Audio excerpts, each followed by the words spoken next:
高月，你个逆女！陛下广召天下贤才的皇榜，你也敢接？你想害死我们全家呀！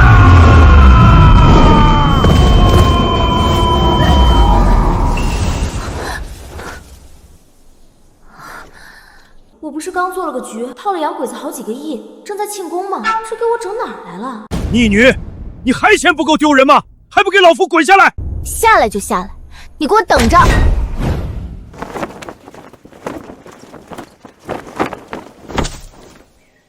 老邓，你嚷嚷什么？信不信我一拳打爆你的狗眼？反了！来人，是取老夫大刀来！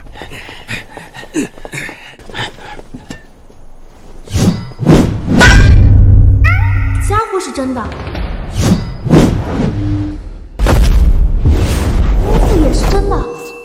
对啊，我刚才不也是不知道怎么就飞下来了？哎呀，这可是皇榜啊！这皇榜怎么会在这儿？快看，这就是我大前第一位女状元沈婉容，她就是有大前第一才子之称的宋青州。让开，都让开！青州，你赶紧告诉他们，我们俩才是天造地设的一对。你说，你赶紧说嘛！高月，你无才无德，你和婉容相比，简直就是云泥之别。不，你就不配和婉容相比。婉容，唯有你才有资格接下皇榜，替陛下分忧。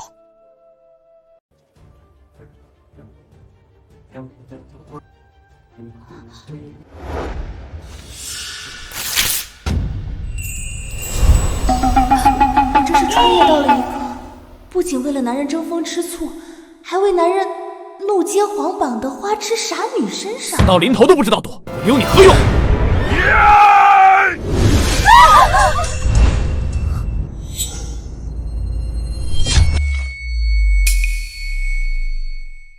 虎毒还不食子呢！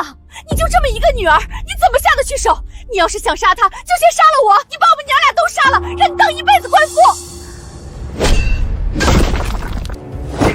这便宜老爹之所以被气成这样，是因为接皇榜者虽然不论男女，但必须有经世之才、治国之道。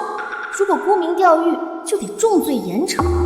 可这原主却是个整天只知道热脸贴男人冷屁股的花痴。夫人，你给我让开！你还不知道你女儿是个什么德行，她竟敢叫她亲生父亲老登！父亲大人，其实孩儿接下皇榜，并非冲动之举，孩儿是想建功立业，重塑我高家百年荣光。哼，你忘了你前年你一手1片2片3、4片4片5片6、7片，令我高家成为长安笑谈。意外，纯属意外。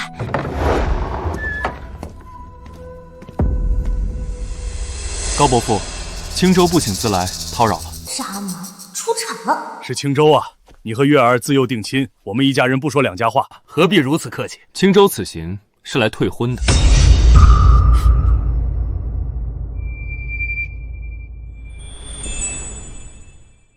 宋青州，你简直混账！你与我家女儿乃是从小定的娃娃亲，如今大婚在即，岂能说退就退？你宋家此举，我定国公府脸面何在？伯父，令爱虽有美貌，但却无才无德，如今又私接皇榜，闯下大祸，实在不堪为我宋家之父啊！你，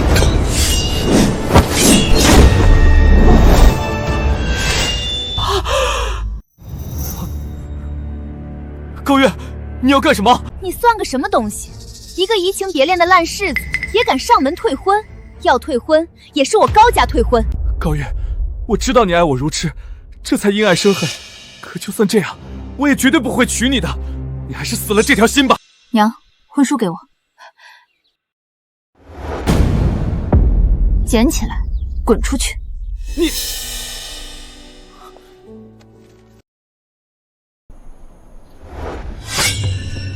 元儿，你不是从小就喜欢他，恨不得天天跟他屁股后面吗？今天怎么就……以前我们高家鼎盛之时，他们宋家上赶着求亲，如今新帝登基，权力更迭，定国公府没落，他们又不顾两家交情，迫不及待的退婚。这样的人，我才不嫁呢！娘，我想通了，女人当以事业为重。从今天开始，我将以重塑高家百年荣光为己任。宋家这笔账，老夫自然会算。可你私结皇榜这事，老夫现在就要算。走，随我向陛下请罪。轻点儿，别拧坏了。就你还以重塑高家荣光为己任，别闯祸，别连累家人，你爹我就烧高香了。轻点，我能走。定国公这孙女儿，除了跟在宋家小子屁股后面转之外，什么也不会，还敢接皇榜。定国公府这次算是完了。微臣拜见陛下。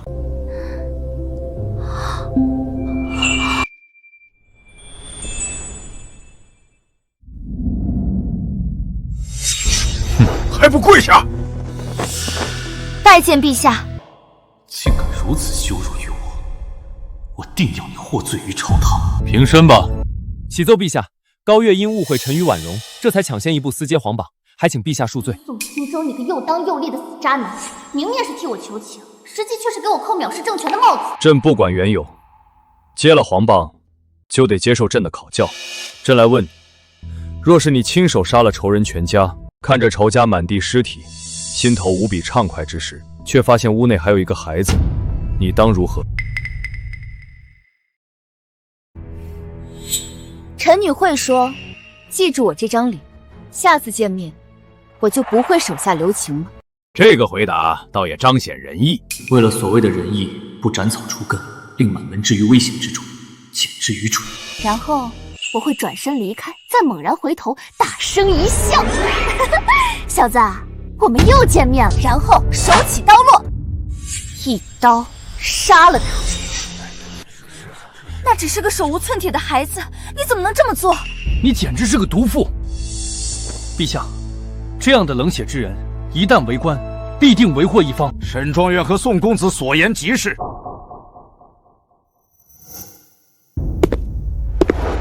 我大前男儿的刀只斩敌寇，不杀老幼，连一个小孩都不放过，简直残暴！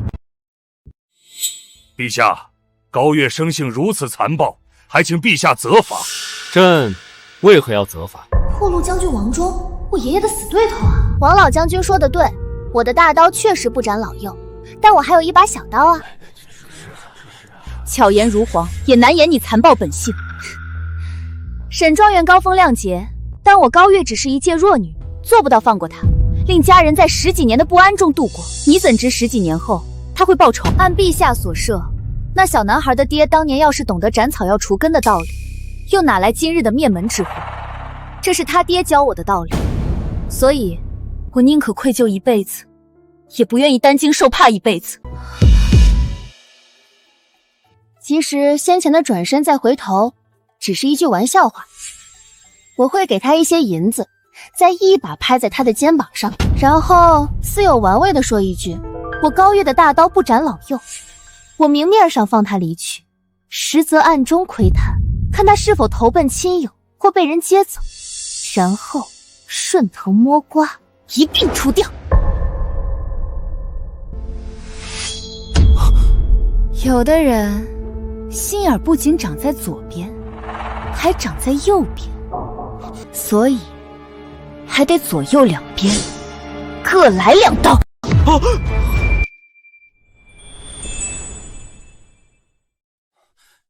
陛下，高家百年将门，却生出这么一个阴险歹毒之女，还请陛下从重责罚。我只是在讲斩草除根的道理而已，你为什么这么害怕？难道你和我高家有仇，害怕被我斩草除根？我高月，回来！陛下面前不得胡言。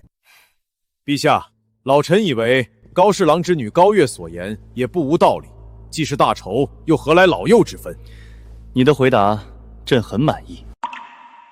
这第一个问题，只是朕的小小考验。想要在朕的身边做官，可没这么简单。还请陛下赐题。此题不仅高月可以回答，众爱卿皆可作答。若是叫朕满意，朕无有不允。谢陛下。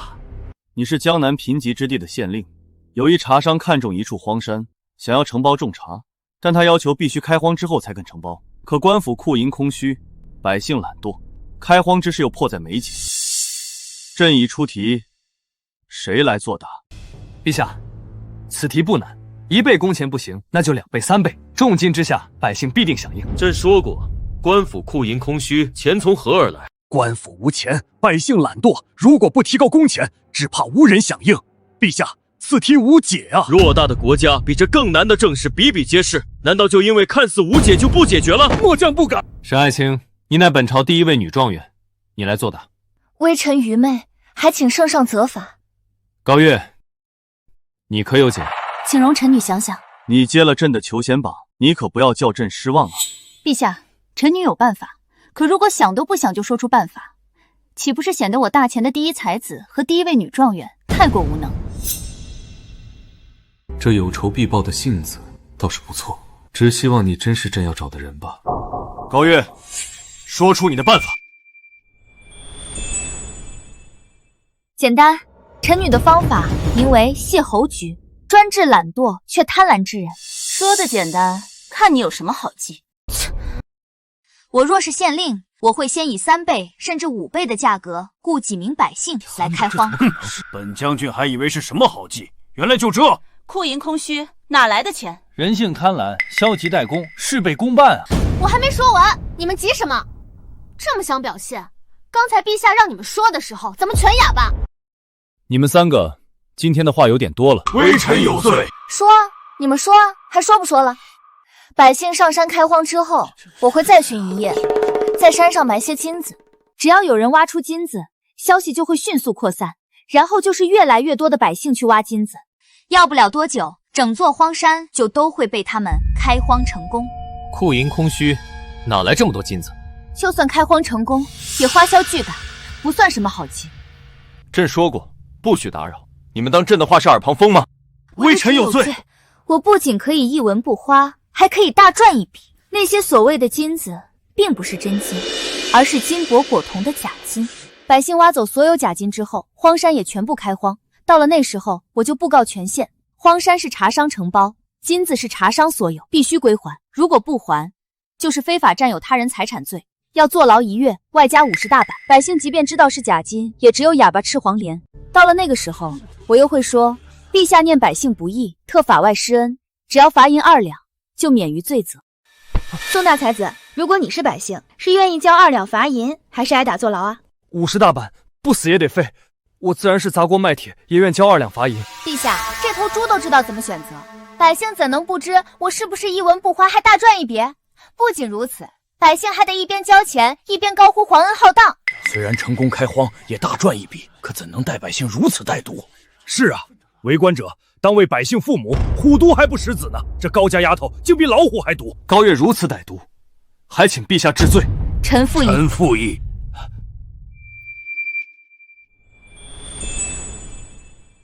沈爱卿，据说你8岁作诗，12岁通读经义，文才惊人，如今又是状元及第，乃长安第一才女。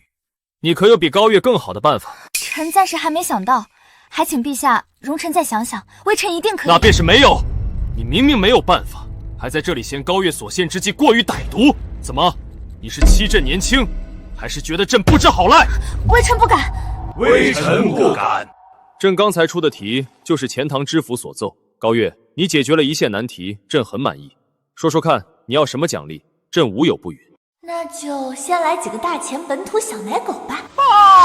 启禀陛下，临江城突发天灾，临江知府正在御书房求见。退场。我的奖励呢？我的小奶狗呢？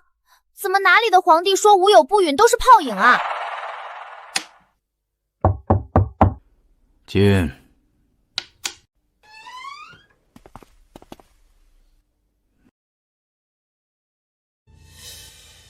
父亲，朝堂之事，想必你已听说了吧？你有没有觉得月儿这丫头和以前不一样了？坐吧。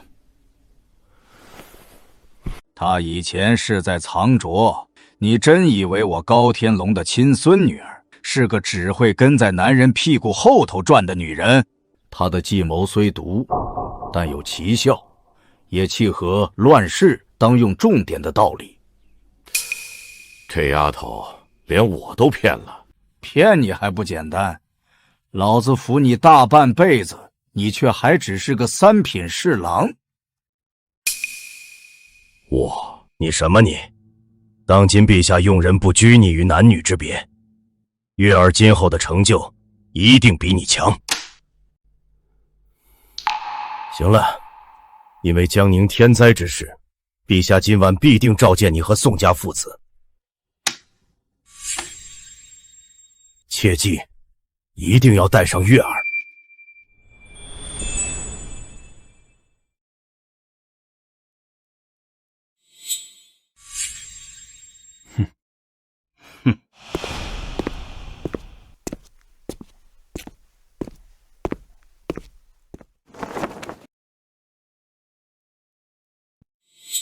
上官，把奏书给他们看。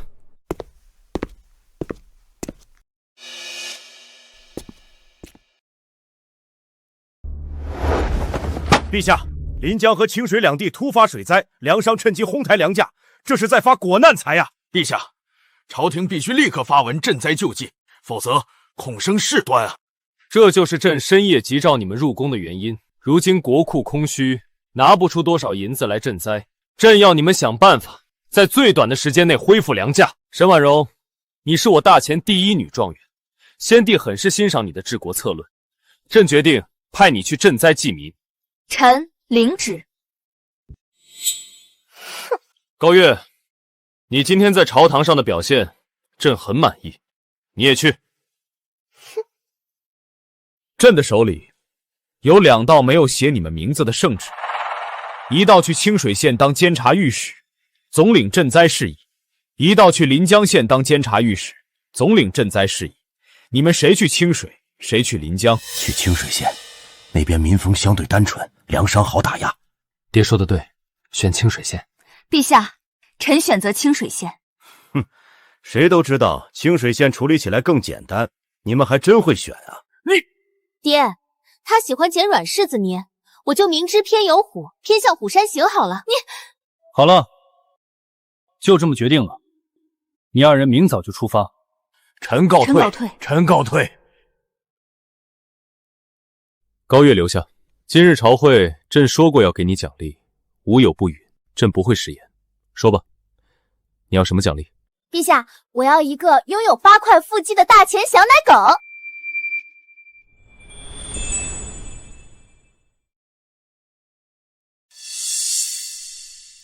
大钱小奶狗，8块腹肌。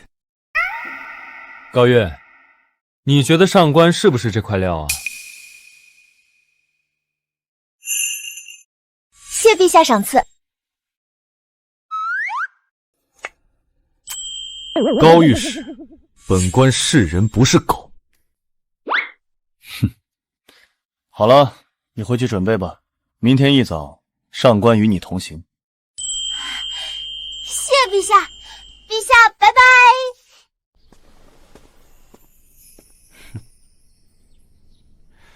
朝朕摆个手，就算是拜拜了。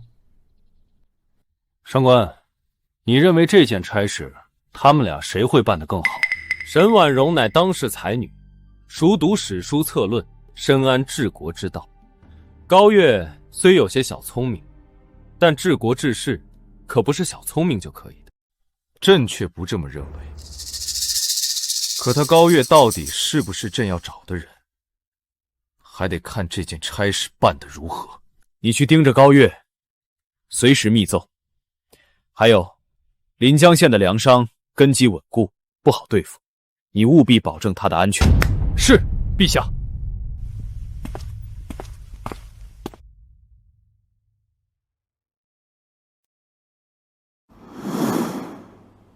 婉容，陛下派5名金甲禁军保护你，足以见得你才是陛下最看重的人。陛下之所以在朝堂上对他高月另眼相看，不过是看他爷爷高老国公的面上而已。婉容，你就别生气了。就送到这里吧，我一定不负皇恩，一定。拜见大统领！拜见大统领！拜见大统领！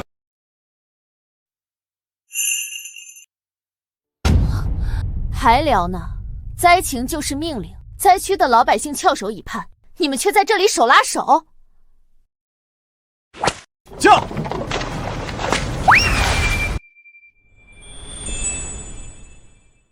你这就是典型的因爱生恨，你越是这样，我越讨厌你。婉容，他就是见不得我对你好，你不用和他一般见识。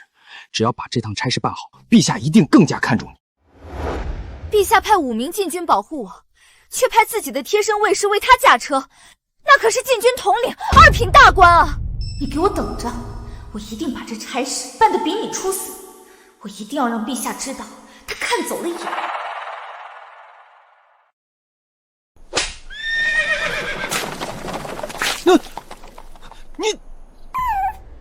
你不是故意的。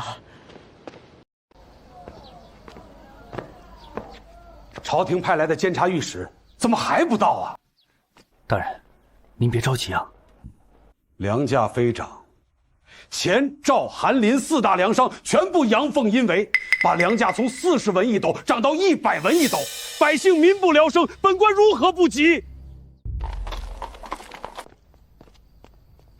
来了来了，御史大人到了。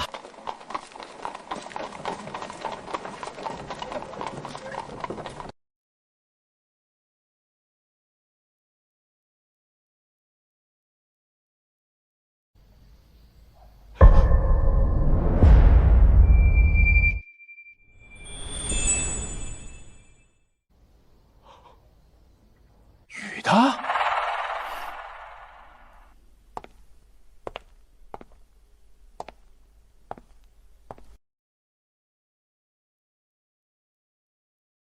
本官乃御前侍卫统领，奉旨随侍新任临江县监察御史。从今日起，临江县大小事务皆由高月高小姐做主。临江县知县上前拜见御史。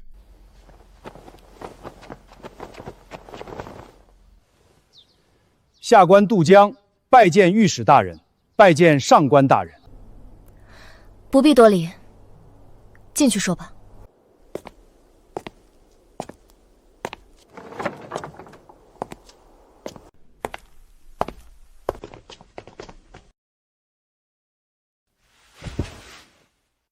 说说吧，临江县灾情如何？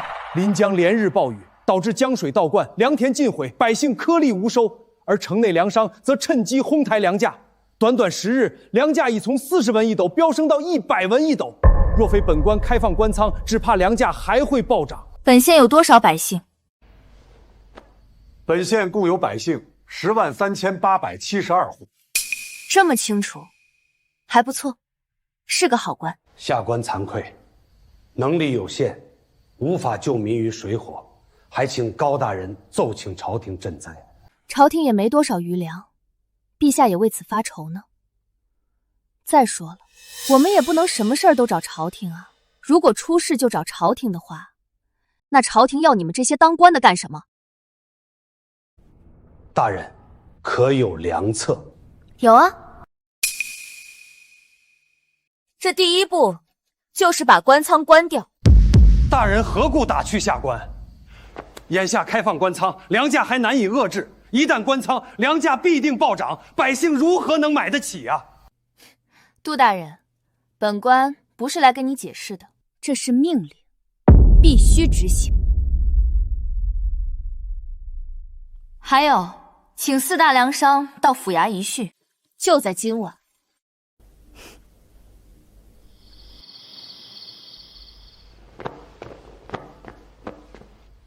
草民拜见高大人。好歹也是一方富商，怎么穿得如此落魄？哼！那是因为……行了，本官不想看你们表演。本官只说一句话：本官要你们把粮价抬高到150文一斗，只许高，不许低。谁敢少一个字儿，本官就宰了谁。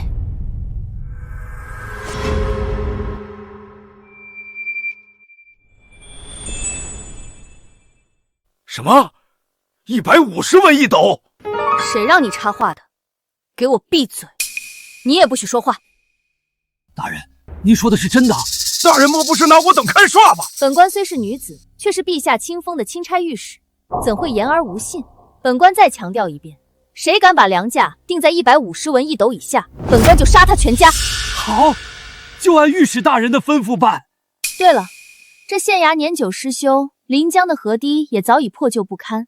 本官让你们赚这么多，总得给本官分运一些，补贴公用吧。高大人所言极是，我林家愿出3万两，全力支持县衙修缮与河堤加固。我钱家也出3万两，我赵家愿出2万两，我韩家也出2万两。好，那本官就先替县衙上下官吏以及河堤两岸的百姓谢过4位家主了。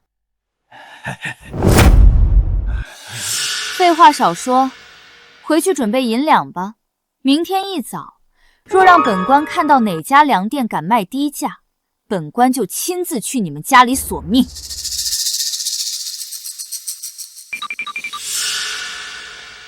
高大人，万万不可呀！150文1斗的粮价，百姓们根本活不起呀！100文1斗，百姓就活得下去了？既然都是活不起，那便没什么区别。你只需记住一点：7日之内，若粮价不能恢复到灾前水平，本官就把你杜大人还有你上官大人一起吊死在城头示众。我为什么不是把你自己吊死在城头？本小姐的命金贵着呢。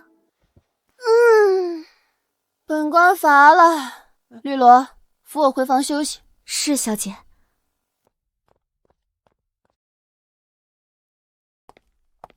上官大人，此事非同小可，还请您速速向陛下奏明此事啊！临行之前，陛下有令，本官只负责保护高大人的安全，临江县大小事务皆由高大人全权处置，本官不便干涉。你怎能如此不管不顾？来人啊！杜大人，那位高大人到底说了什么，让您如此动气？什么高大人，分明就是个胡作非为的官家大小姐！取我笔墨来，本官要连夜拟写奏书，800里加急弹劾此僚。报！启禀陛下，临阳县知县渡江800里加急奏报。呈上来。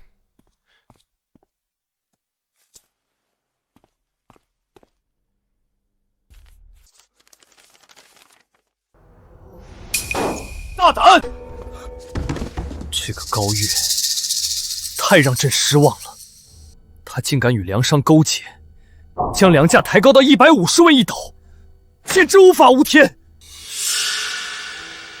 不对，虽然满朝文武都说高月计谋狠辣，但也绝非庸才。他这么做，难道是另有深意？报！启禀陛下，上官统领密奏。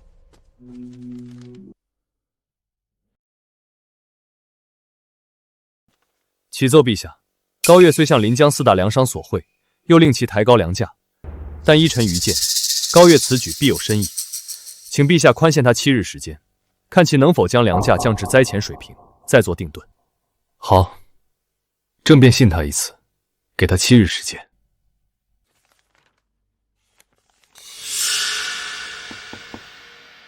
进。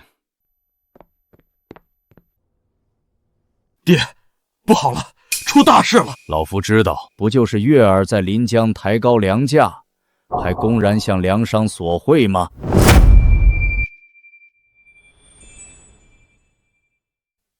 爹，您怎么知道这事儿的？老夫虽已卸任朝堂，但终究还是大前的定国公。老夫想知道的是，难道还需要你来传达？要是什么事儿都等你禀报，黄花菜都凉透了。既然您早就知道了，怎么一点都不着急呀？着急有什么用？老夫相信自己的亲孙女儿，绝不会胡作非为。就算她这件差事办得不好，老夫拼上这一身功劳，也能保她周全。不是老夫说你，你这爹是怎么当的？连自己的女儿都信不过。行了，下去吧，老夫看你就心烦。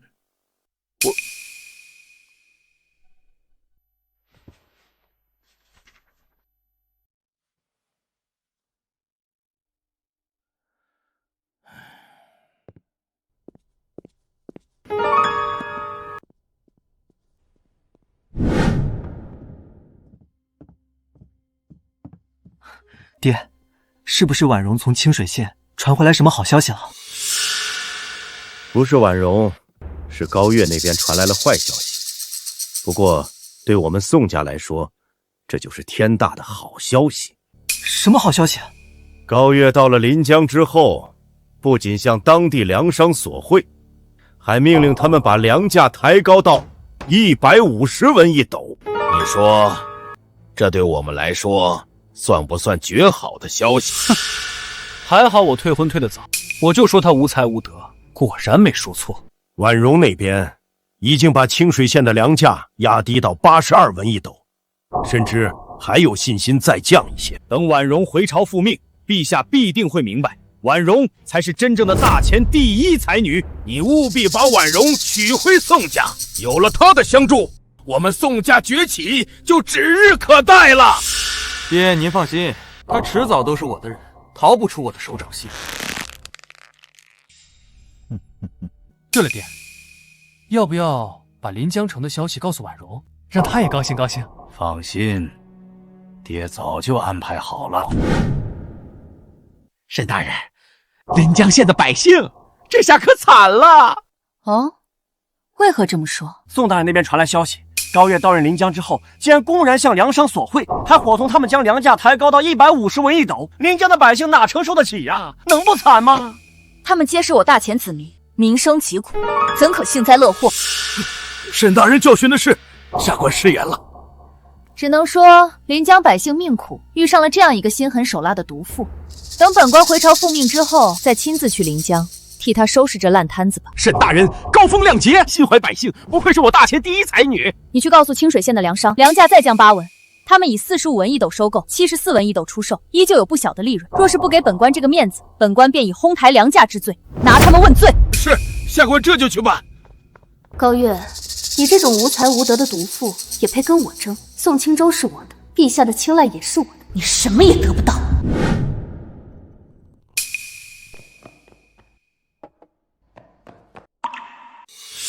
高大人，不好了！城外百姓怨声载道，全都在骂您呐。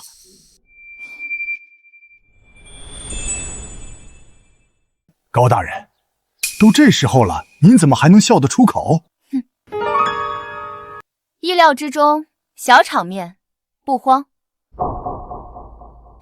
对了，杜大人，临江县最高的地方是哪里？高大人，眼下百姓怨声载道，您还有心思去欣赏风景？当然有。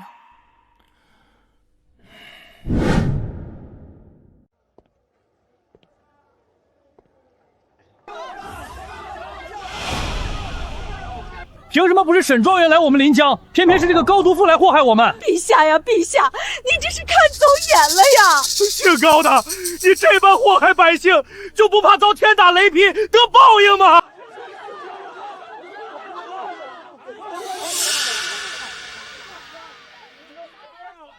你特意带我们上来，就是为了听这些百姓骂你？这些刁民懂什么？他们根本不懂我家小姐的良苦用心，我懒得和他们计较。你们看那里，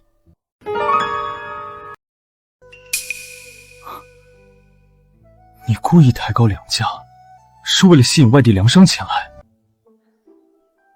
看来我向陛下求请宽限他7日的决策，并没有做错。你这人虽然冷冰冰的，但却不傻，别老是一张冰块脸，给本官笑一个。本官乃2品禁军统领，职责是护卫陛下与大人安全，并非供人取乐的南花魁。没劲。绿萝，我们走。是，小姐。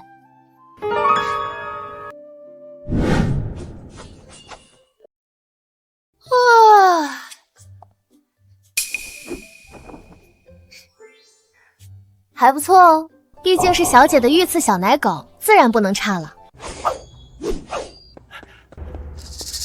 高大人啊，你怎么还有心思在这里欣赏武刀呢？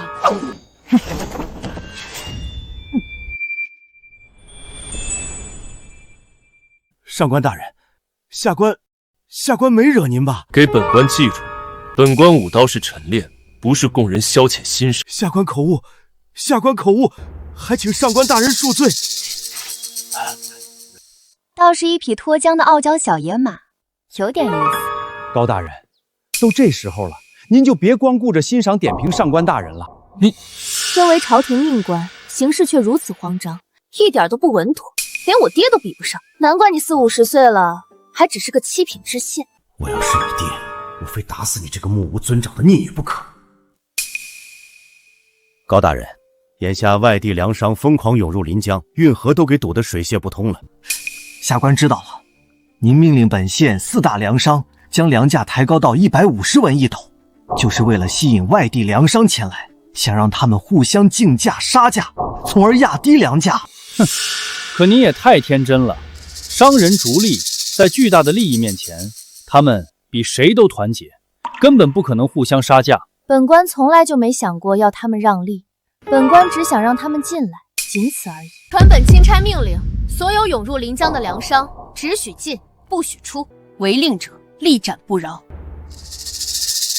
另外，即刻开放官仓，对外出售，标价110文一斗。你是想让百姓都来官仓买粮，以此迫使粮商降价？110文一斗，百姓能买得起的终究是少数。我这么做是为了让4大粮商和外地粮商派人乔装成百姓来官仓抢购粮食。可高大人，官仓的存粮本就不多，根本经不起这样的抢购啊！你今晚就派人用空粮袋去城外挖泥沙，装满后封好，白天则在官道上安排人手，装作朝廷的赈灾粮，源源不断运进县衙的样子，务必做得逼真。然后你再用之前从4大粮商那里收来的银两，去他们的粮店买粮食，再以90文一斗的价格在官仓对外出售。高大人高见，杜某万分佩服。杜某为之前的不敬与质疑，向高大人赔罪。我就不信了，他们还能眼睁睁看着自己的粮食全部烂在这临江城里。看来这高月还真是陛下一直在找的那个人。完了！杜大人，你又怎么了？高大人，昨天粮价不是又飙升到180文一斗了吗？而且我见真的有人进县衙修缮，就再次向陛下上书参奏了您，而且用词还很是激烈。杜大人，您怎么这么冲动？您就不能多相信我家小姐一点吗？这算不上什么大事，本官稍后写一封密奏呈给陛下，便可将此事解释清楚。不用，就让宋家那对渣男父子把沈婉容那个绿茶捧上天去吧。哼，我要他们摔得粉身碎骨。都排好队。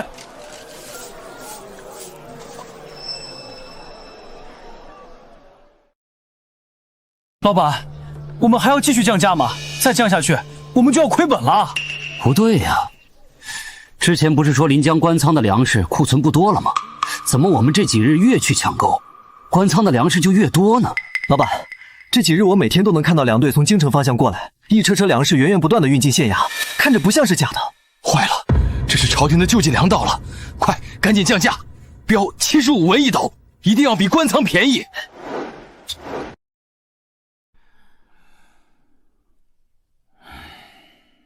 林老，那些外地粮商根本不听我们招呼，现在已经把粮价降到45文一斗了。何止啊，甚至还有些外地粮商标价43文一斗，照这个势头下去，极有可能降到灾前的40文一斗啊！我们的粮食再卖不出去，就要全部烂在手里了。林老，您一直是我们4大家的主心骨，事到如今，您赶紧拿个主意，救救我们啊！这个高月实在是太狠毒了。他先是引诱我们抬高粮价，借此吸引外地粮商蜂拥而来，然后再关门打狗，断我们的后路，简直就是个毒妇。林老，话可不能这么说，我们可不是狗啊！你，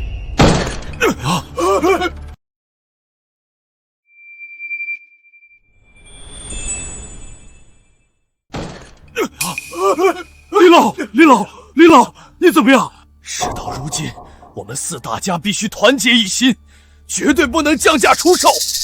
那些外地粮商的存粮有限，等他们把存粮抛售一空，等朝廷的救济粮也卖完之后，这临江县的粮价终究还是我们说了算。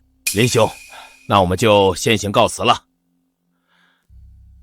来人，老爷，你有何吩咐？你立刻去通知林家所有粮店，把粮价直接降到38文一斗，全部抛售。老爷，万万不可啊！我们的陈粮收购价都要45文一斗，水灾后从外地紧急采购的粮食成本更是高达60文一斗，降到38文，我们就亏大了。亏一半，总比让粮食全部烂在手里血本无归好。废话少说，快去办！多保重啊，告辞。快去县衙！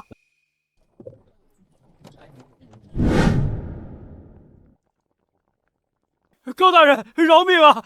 高大人，求您饶命啊！高大人，高大人，求您饶了我钱家吧！求您开恩啊！哟，钱家主，这次倒是穿得老实。高大人恕罪，之前是钱某有眼不识泰山，也是被林家主那老贼蒙蔽，一时糊涂，才跟着他一起蒙蔽大人。求您大人有大量，放过小人吧。30文一斗，想要本官不找你钱家算账也行。你带头把粮价降到30文一斗，带动所有粮商跟进。啊，30文一斗，这比灾前的40文一斗还要便宜啊！高大人，您这是要我钱家的命啊！高大人，饶命啊！求您高抬贵手，再涨几文吧。谷贱伤农的道理，本官自然明白。眼下不过是灾后重建，需要一个过渡过程。等百姓恢复生产，日子不再困难，县衙一纸文书，自然会把粮价恢复到40文一斗的正常水平。怎么，钱家主不愿意为临江的百姓奉献这么一点点？这哪里是一点点，这分明是要剥我钱家一层皮呀！可转念一想，剥一层皮也总比因发国难财被下狱杀头好。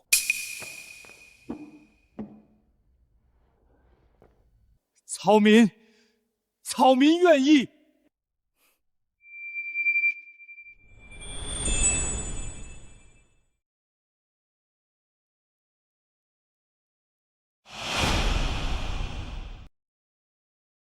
我有眼不识泰山啊！之前竟然骂高大人是毒妇，我有罪，我该打！高大人确实狠，可他的狠全用在了那些发国难财的奸商身上，对我们百姓却是实打实的好啊！陛下，你慧眼识英雄啊！高大小姐一心为民，是我们大钱的真国士，是我们百姓的救星啊！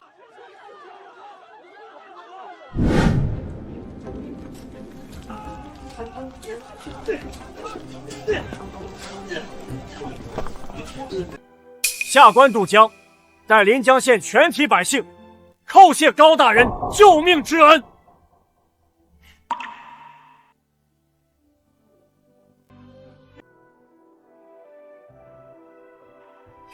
杜大人请起，不必多礼。本官看得出来，杜大人也是个好官。之前都是误会，我不怪你。下官虽然不如高大人聪慧多才，但往后必定以大人为榜样，一心为民，绝不辜负百姓与陛下的信任。临江的事差不多了，收拾东西，我们回长安。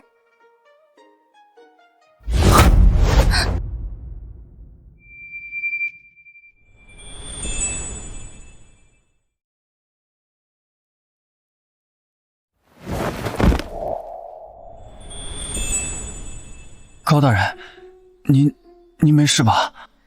这才对嘛！我的御赐小奶狗总算是进入状态了。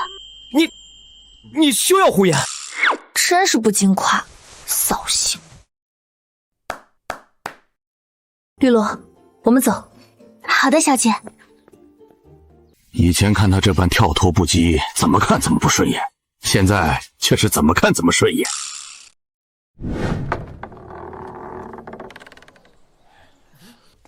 高大人，请。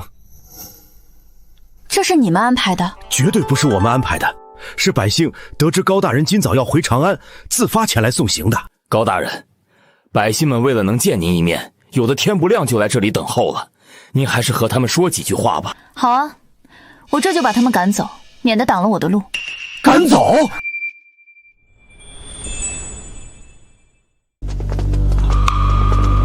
你们好好想想，当初是怎么骂本小姐的？一个个恨不得把我地下的祖宗都挖出来骂。现在倒好，又堵在这里拦我的路，想求我原谅，你们好意思吗？高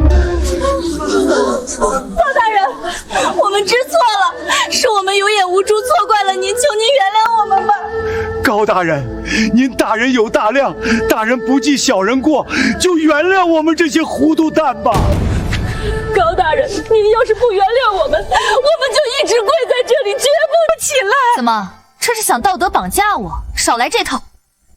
我可不像那些讲究大人有大量的男子汉，你们爱起来不起来，与我无关。我之所以帮你们降低粮价、整顿粮食，不过是奉了陛下之命，尽我钦差御史的本分。我可不是为了你们这群不分青红皂白，还没见成效就天天骂我的刁民。不过我提醒你们一句，县衙修缮和堤坝加固的活计，名额有限，要是去晚了，没抢到活计，那可就要饿到来年丰收了。别想着朝廷会一直白养你。高大人，您竟然还偷偷为我们安排了活计，让我们能自食其力。天哪！我以前还把您骂得那么难听，我有罪，我真的我错了，我真的错了。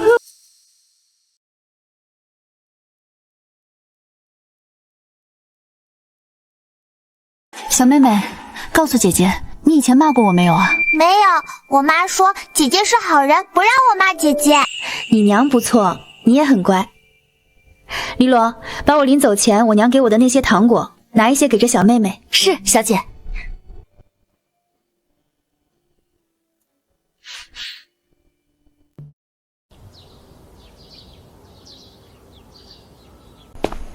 上官大人，等等。杜大人还有何事？这是什么？这是送给高大人的礼物。杜大人可知，朝中早已有人觊觎高大人，见不得他立下功劳，得到陛下信任。你这般明目张胆准备礼物，岂不是给人留下把柄？上官大人放心，这只是一件普通的女款披风，不值什么钱，还请上官大人一定收下，带回长安。关键时刻，或许能为高大人在朝堂之上遮一点风，挡一点雨。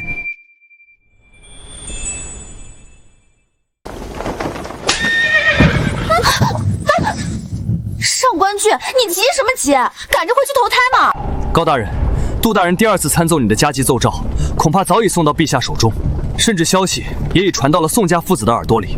若是让沈婉容抢了先，他必定会联合宋家父子还有王忠等人，一同在陛下面前施压，对你不利。停下！你给我停下！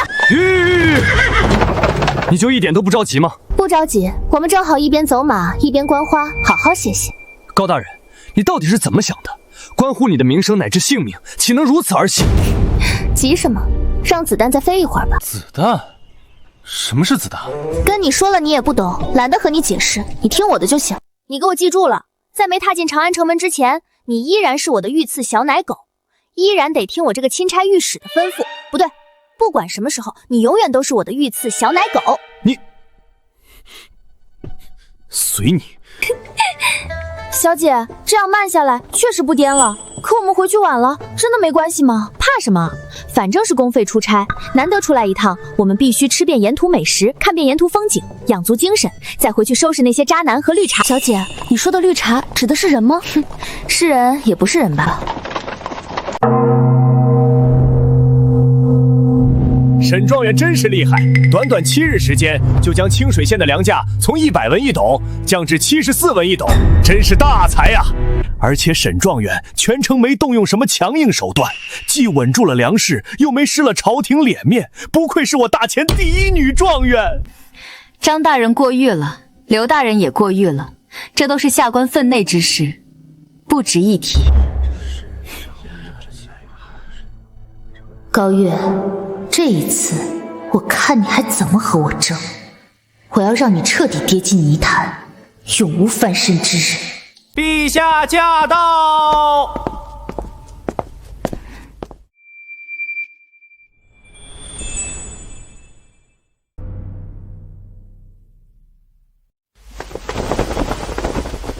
吾皇万岁！万岁！万万岁！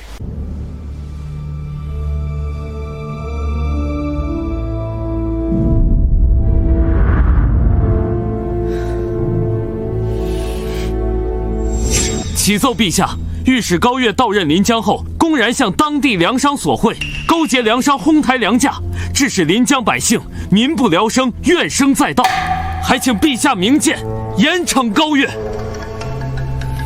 高岳，7日期限已然过去，你却迟迟未归，还闹出这般事端，真是太让朕失望了。众爱卿平身。谢陛下。启奏陛下，沈庄远奉旨前往清水县赈灾，仅用7日时间，便将当地粮价从100文一斗降至74文一斗，更不负陛下重托。老夫送礼，斗胆请陛下封赏监察御史沈婉农，以表彰其功绩。陛下，商人重利，趁灾荒发国难财，本是常事，难以管控。但沈状元仅凭一己之力，7日之内便稳定清水县粮食，安抚百姓，此等才干与手段，令人叹服。末将也斗胆请陛下立沈状元为天下官员典范，号召各地官员向其学习。臣附议。高岳呀，高岳，你到底在干什么？怎么还不回长安？再晚就来不及了。高岳到底有什么好的？陛下为何始终对他念念不忘？我才是那个配站在陛下身边、附着陛下的人啊！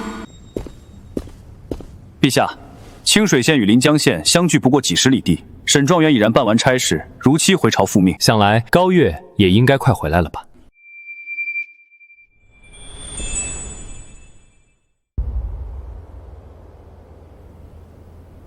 其实，高岳的消息，昨晚就已经传到宫里了。高岳在临江县不仅勾结粮商，恶意抬高粮价，把临江百姓逼得民不聊生，苦不堪言，更敢在光天化日之下公然索贿，毫无顾忌。王忠，你放屁！高大人，朝堂之上怎可口出污言秽语，成何体统？王将军身为3品大将，常年带兵，其麾下军使过境临江县有所见闻，又有何稀奇？高岳本就无才无德，行事更是鲁莽任性，不计后果。先前不过是误会我与沈状元有所牵扯，便敢私揭皇榜，还有什么事是他做不出的？正如宋公子所言，清水县临江县相距不过几十里地，高小姐在临江的所作所为，臣其实早有耳闻。只是臣与高小姐正处于公平竞争之中，不便主动提及，以免落人口实。陛下，诸位大臣所言皆只是听闻，并无半句实证。臣以为不如等高岳姑娘与上官统领回宫之后，当面对质，再做决断也不迟。陛下，臣知道您老与高老国公似有交情，私交甚厚，可也不能这般不分青红皂白，一味偏帮高家吧？臣一个人听说，可以说是道听途说，不足为信。可如今这么多大臣都有所听闻，难道天下人都是瞎子，都是聋子，都在故意污蔑高岳不成？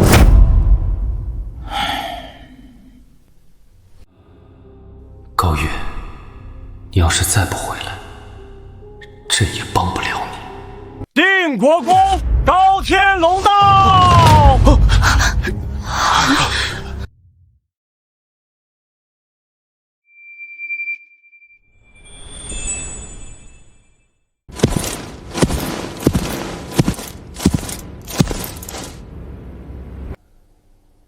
老臣高天龙拜见陛下。高老爱卿免礼。臣记得高老国公3年前便已卸任，今日披甲上朝，是来向新帝示威吗？老夫自幼追随太祖南征北战，这身麒麟甲乃太祖亲赐，你说老夫穿它是向他的子孙示威？你见本国公不该自称末将吗？是，末将见过高老国公。根据本朝礼制，卸任勋贵未经召见不得入朝。礼部尚书，若你非要讲礼制，本国公便请出太祖所赐刻有如朕亲临，可先斩后奏的大刀与你理论。下官不敢，下官知错。高岳有个好爷爷又怎样？在陛下面前比的是才华。想必高老国公前来，只是为了拖延时间。好，朕便再多给你几日时间。高老国公，你今日来朝是为高岳求情？启奏陛下，臣不为孙女求情。若他真负皇恩，理当严惩。但他人还未到，便遭恶意中伤，老臣绝不答应。老臣愿拼着一身功绩，求陛下再宽限3日。老国公乃3朝元老，开国元勋，素来不向朝廷开口，朕这就准你所请，再宽限3日。老臣谢陛下隆恩。监察御史高苑，禁军统领上官俊求见。快宣！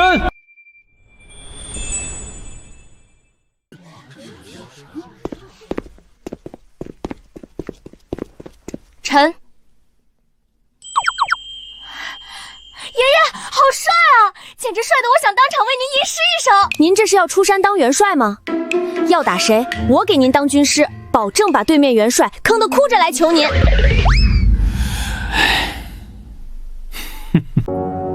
短短7日，临江知县2次加急告状，你回京之后，眼里竟只有你爷爷，半分没有朕，还不给陛下行礼？拜见陛下。朕让你起来了吗？跪下！肯定是看了杜江的奏报，又听了这些渣男绿茶的挑唆，跪就跪。待会儿我就让你求着我起来。好，天子一怒不得了。高月，你当真以为朕不敢杀你？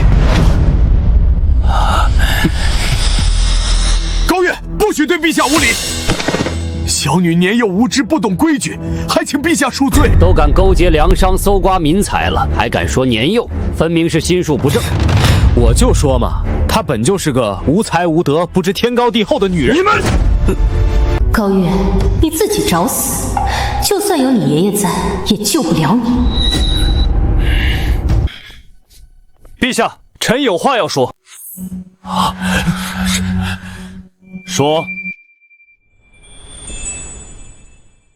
启奏陛下，自高大人抵达临江之日起，仅用7日时间，便将当地粮价稳稳压至30文1斗。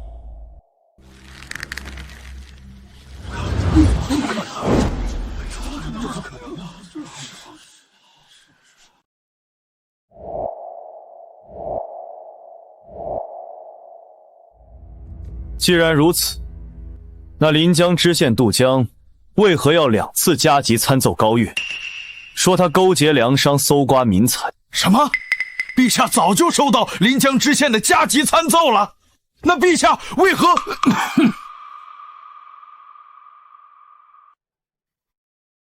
陛下早就收到他在临江乱来的消息了，可他不仅没有治罪，还一直在朝堂上替他拖延时间，一直维护他。凭什么？原来你不仅没有听信杜江的一面之词，还故意在朝堂上帮我拖延时间啊！你继续说，这粮价到底是怎么在7日之内压下来的？其中细节一一奏来。正如先前传闻所说，高大人刚到临江，便故意要求本地粮商抬高粮价，实则是为了制造粮价虚高的假象，吸引周边各地的粮商纷纷涌入临江。待外地粮商尽数涌入之后，高大人便下令封锁临江城门，同时开放官仓，以低价抛售粮食。外地粮商为了避免粮食腐烂、血本无归，只能竞相降价。然后，本地粮商见外地粮商降价，担心自己的粮食卖不出去，也只能跟着降价，以此抢占市场。好计，真是好计呀！别跪着了，起来说话吧。谢陛下。陛下，这不对呀！臣记得，早在高月前往临江之前，临江官仓就已经奉命放粮赈灾，库存早已空虚，哪有那么多粮食能逼得众多粮商纷纷降价？是啊，宋大人说的对，临江官仓早已无粮可放，哪来这么多粮食支撑这般计策？说不通，这实在说不通啊！高大人这计策根本无从谈起。上官统领，还不为诸位大臣答疑解惑？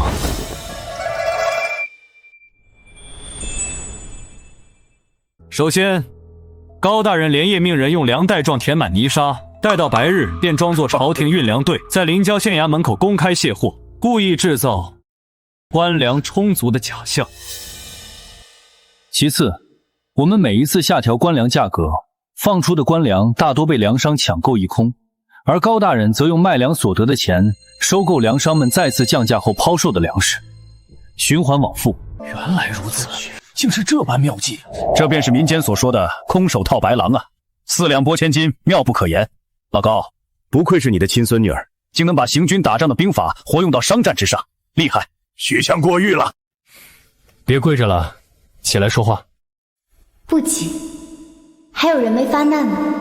陛下，30文1斗的粮价远低于市场价40文1斗。虽说此举有利于安抚灾民、稳定民心，可长久这般下去，粮价过低，农户无利可图，日后便无人愿意种地了呀。王将军，谷贱伤农的道理，高大人怎会不知？他此举只是为了暂用奸商之财，扶持灾民渡过难关而已。待到来年秋收，粮食丰收，朝廷只需一纸文书，恢复正常粮价，一切便可恢复如初。那他在临江公然索贿呢？高大人在临江所收的银两，1文钱都没有揣进自己的衣兜，而是全部用来修缮临江县衙的破损房屋，以及加固濒临决堤的河堤。陛下，返程途中，臣也曾问过高大人，为何不直接将这笔银两用来赈济灾民，反而要耗费心力修缮县衙？高大人说，不能让灾民长期依赖朝廷赈济，不劳而获，要让他们靠自己的双手赚钱生活，用劳作换取粮食与银两，这便是所谓的以工代赈。好一个以工代赈，既解了当下的灾民之困，又能让百姓自食其力。高爱卿，你果然没让朕失望，看来宋公子所言不实啊。高爱卿并非胡乱接朕的皇榜。高爱卿，快平身，接受朕的封赏。不急，陛下，臣还有一笔账没和陛下算呢。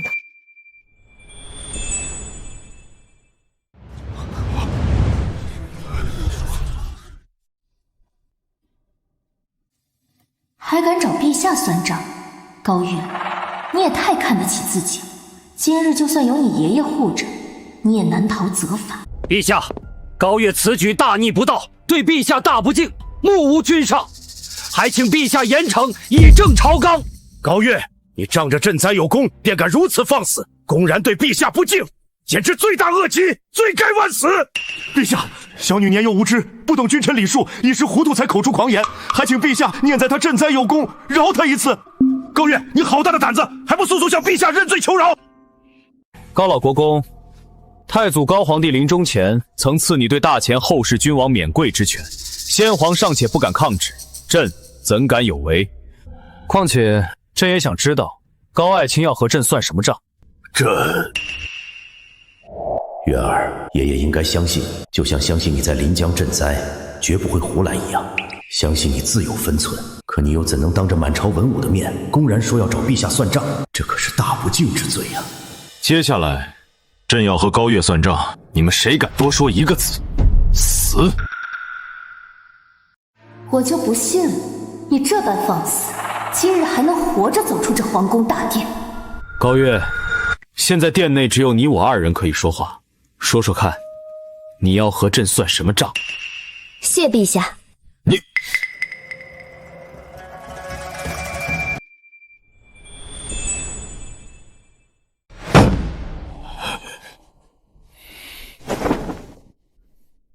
说。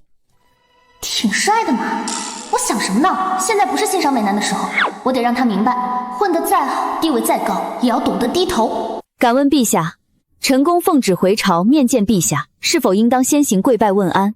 不错。那我再次请问陛下，若臣恭并无过错，身为皇帝，是否应当让臣恭平身，不可无故折辱？这个高月闹了这么久，原来是要和朕算无辜让他长跪的这笔账。你说的不错，可你就没有错了吗？临江知县2次动用800里加急参奏于你，指控你勾结粮商搜刮民财。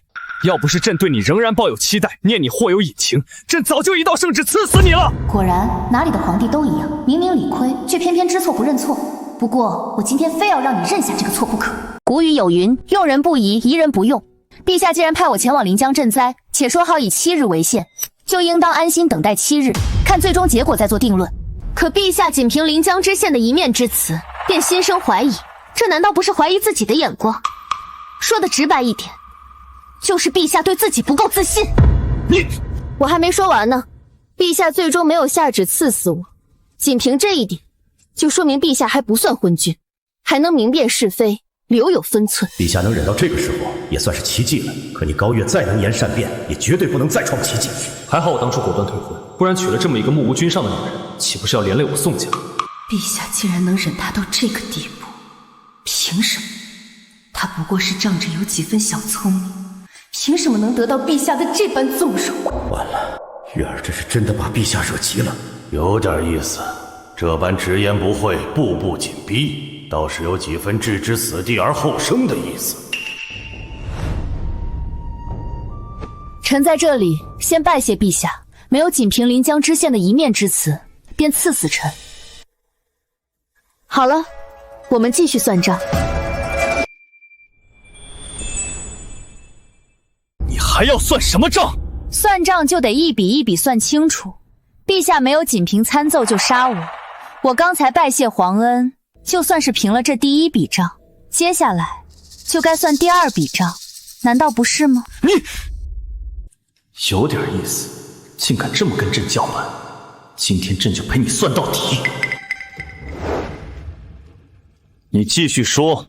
陛下既然已经决定为我压下临江知县的参奏，就等于决定要等我回京再说。可陛下却因为听了那些不仅眼瞎耳聋还心黑的人对我的恶意污蔑，就不分青红皂白让我长跪不起，而且还一脸凶相，仿佛我真的犯了十恶不赦的大罪一样。这难道不是无故折辱陈宫？他说谁有眼瞎耳聋还心黑？我还就不信了，陛下能当众给你道歉。陛下，您就算信不过我高月，难道还信不过一直陪在我身边见证全程的上官统领吗？您为什么就不能多等片刻，等他把事情的来龙去脉说完再下决断呢？这不好，陛下不会真的要当众给他道歉吧？陛下，临行之前，临江百姓感为高大人赈灾之恩，不仅自发前往城门口相送，还特意为高大人准备了一件大礼。什么礼物？送我礼物？我怎么不知道？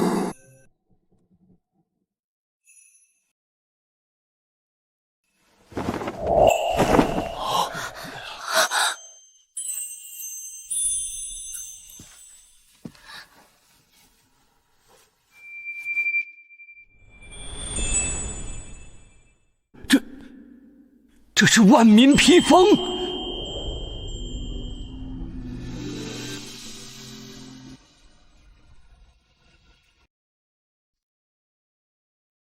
陛下，临江百姓说，高大人刚到任之时，他们因看不透高大人抬高粮价的用意，曾对大人多加谩骂。后来，他们得知了大人的良苦用意，他们害怕这些言论传到京城，对高大人不利，便在大人临行前夜，连夜赶制了这件披风。他们希望这件披风能为高大人遮蔽朝堂风雨。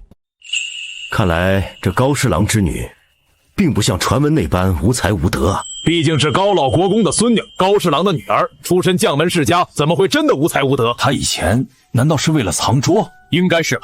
这件有上官统领亲自作保，承载着临江百姓心意的万民披风，就是最好的证明。看来你就是朕一直在找的人。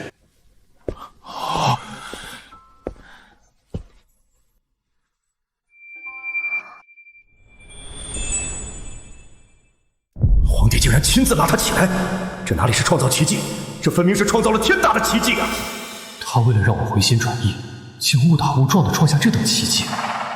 陛下不仅不治他的大不敬之罪，还要亲自拉他起身，凭什么？他不过是运气好，凭什么能得到陛下这等青睐？陛下已经让步至此，说是他敢拒绝陛下的好意，必定会惹恼陛下。高大人，朕已经亲自下来拉你了，你还要端着架子不肯起身吗？你虽然嘴上不肯低头认错，但你主动走下龙椅，脚下的土地已经和我齐平了。这么看来，你不仅长得帅，还有点可爱哦。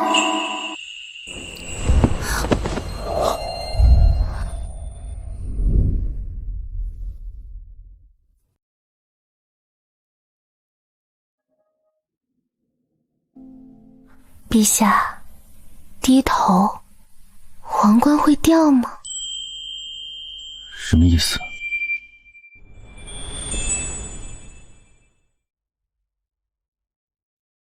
你猜？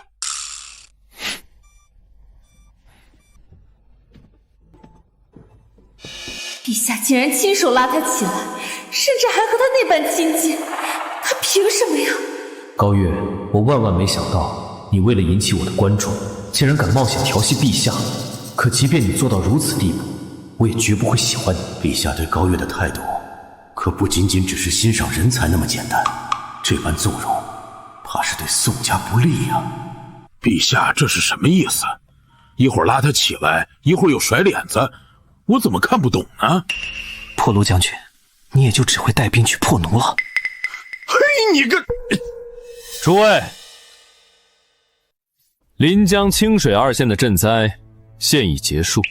沈爱卿前往清水县赈灾，用7日时间将当地粮价从100文1斗降至74文1斗，也算不负阵望，不愧状元之名。可高爱卿不仅将粮价降至30文1斗，解百姓燃眉之急，还用以工代赈之法，让灾民靠自己的双手谋生，真正做到了授人以鱼不如授人以渔，朕心甚慰。朕决定封高侍郎之女高月为中书舍人。高月，从现在开始，你就是朕的贴身谋士，随朕左右，为朕分忧。陛下，臣可以拒绝中书舍人这个位置吗？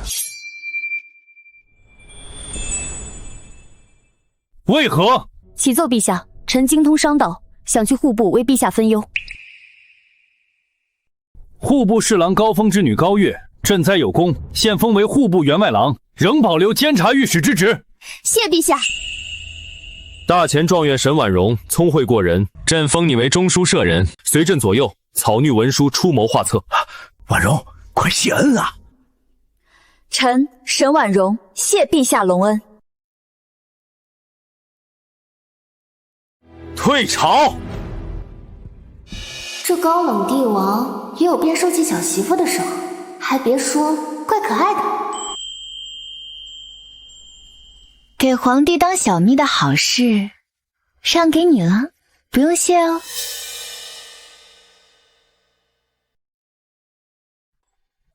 他不要的，才施舍给我，我就这么轻贱吗？迟早有一天，我要让陛下为了我，把你狠狠踩进泥潭里。如果他是个男人，朕一定杀了他。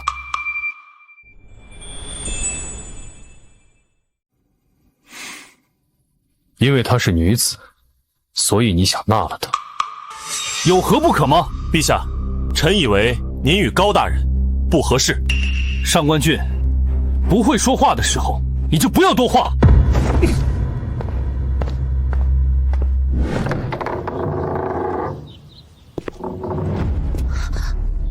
义女，这是你应该享受的荣耀，有什么好怕的？大小姐请。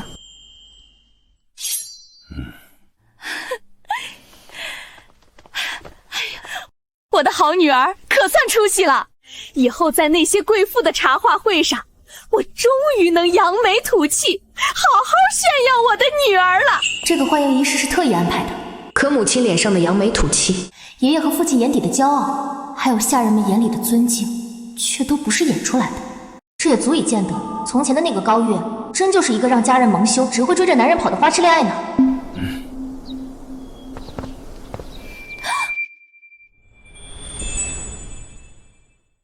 我高家向来赏罚分明，高月，你此次临江赈灾立功，在朝堂之上为高家扬眉吐气，让我高家上下从此都能昂首挺胸的出门，所以刚才的礼遇是你应得的。然后呢？可你这个逆女，明明有这般本事，这些年却净干些荒唐事儿，你害得我高家颜面尽失，就连府里的下人出门见到别家的下人都得低着头走路。今天你要是不给一个合理的解释，就请你趴在这凳子上受罚吧。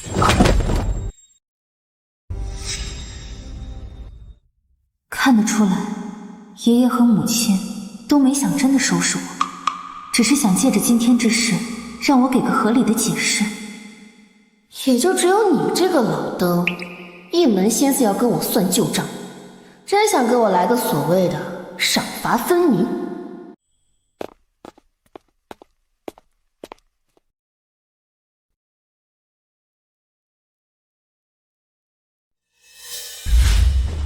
义女，事到如今，你还不打算解释吗？爹，女儿之所以这些年一直藏住，只是为了保护咱们高家呀。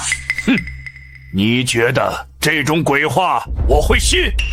爷爷，您并非皇室，可您手中的兵权却比荣亲王还要多。先帝在世时，虽然表面上遵照太祖高皇帝的旨意对您礼遇有加，可心底里却对您多有忌惮。你说的不错，如果不是先帝对我心存忌惮，你爹身为武将之后，也不至于拥有一身武艺，却被先帝当作文官来用。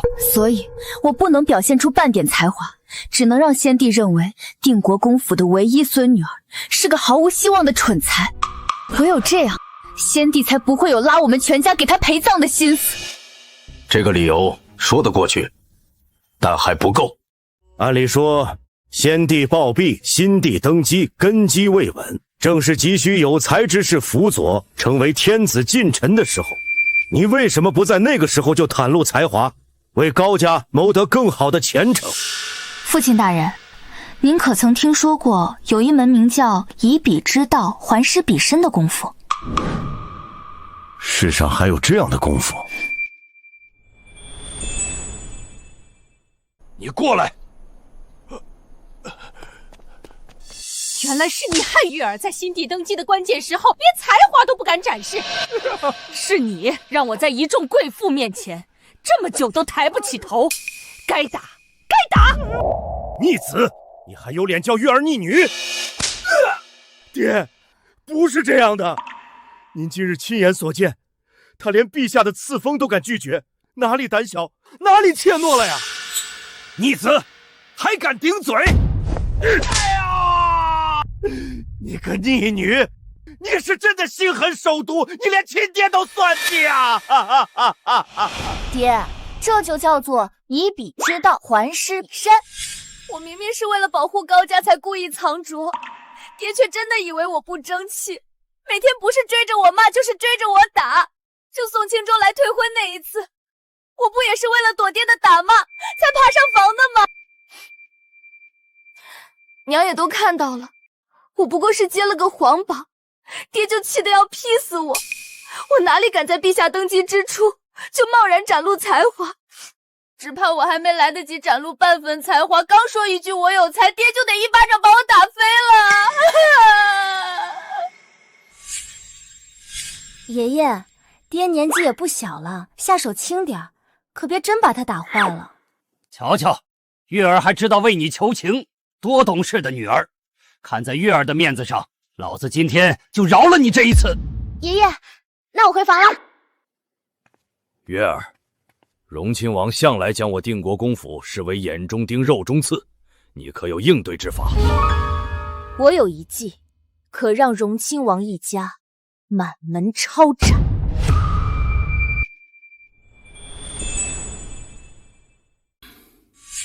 把这逆子扶下去歇息。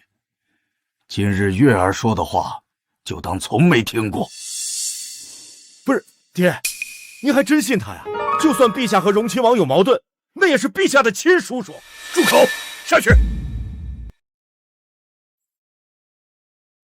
月儿，跟爷爷走。爷爷，喝茶。茶随时都能喝，不急。若是换做以前，爷爷也和你爹一样，断然不会相信你有本事能让荣亲王一家满门抄斩。爷爷的意思是，现在相信我啦？相信，但爷爷也想知道，你为何这么恨荣亲王？爷爷清楚，你的计谋虽狠，却从不无故害人，必定是荣亲王哪里招惹了你。爷爷，我当初之所以抢着去接皇榜，其实是荣亲王之子武成故意告诉我，宋清舟要陪着沈婉容去接皇榜。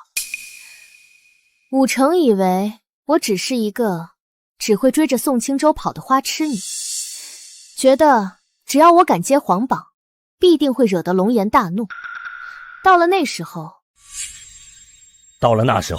老夫就只能上殿为你求情，用手中的兵权换你平安。可他哪里能想到，我之前的一切全都是装出来的。既然他先不仁，那就怪不得我们不义。月儿，你放手去做，爷爷全力支持你。爷爷，现在可以喝茶了吗？好，喝茶。爷爷亲自给我的宝贝孙女儿斟茶。谢谢爷爷。进。爹，陛下急召我和月儿进宫。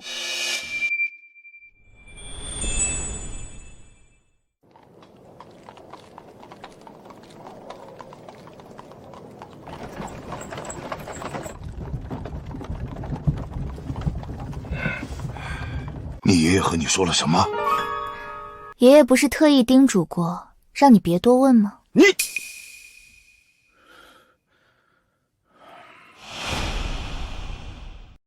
既然你爷爷都相信你，那爹就不问了。你放手去做，爹也全力支持你。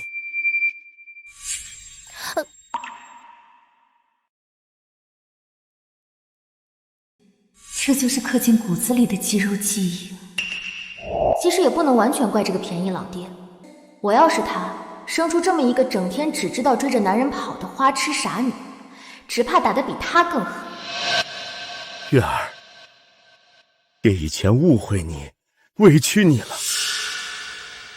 就当你爷爷替你报了仇，咱俩之间扯平了好吗？爹，要是早这么叫我一声月儿，这顿打你根本不用挨。其实王忠之前处处针对你，背后也有荣亲王的影子。如今我们定国公府和荣亲王府早已是水火不容，势不两立。只要你真能解决掉这个麻烦，爹就算被你爷爷打死也心甘情愿。爹，你就把心放肚子里吧，我说到做到。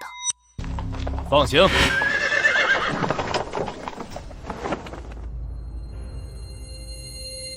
本官乃是陛下亲封的中书舍人，速速放行。陛下有令，今夜除了高月高大人，任何人入宫都需步行进殿见驾，不得乘车。明明我才是陛下亲封的中书舍人，凭什么让他高月乘车入宫？陛下深夜急召，必定是大前有要事发生。高月，这一次我一定要把你比下去，一定要让陛下看清，我才是他真正要找的人。婉容，你是陛下亲封的中书舍人，陛下深夜急召，你本该乘车入宫，尽早见驾才是，怎么还在这里步行呢？陛下虽特许我乘车入宫，但我才刚刚晋升中书舍人，还是步行入宫，以表对陛下敬重为好。还是婉容考虑周全，心思缜密。不愧是我大前第一女状元，既有才学，又懂礼数。陛下迟早有一天会知道，沈状元才是我大前真正的第一才女，绝不是她高月能比的。陛下还在等着我们，别耽搁了，赶紧走吧。陛下驾到！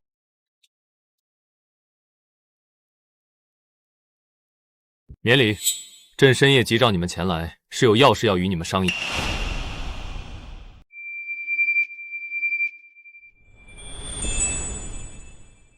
还说以前的花痴是装的，我看是花痴的对象换成了陛下还差不多，竟敢当着我的面用眼神调戏陛下，简直是胆大包天。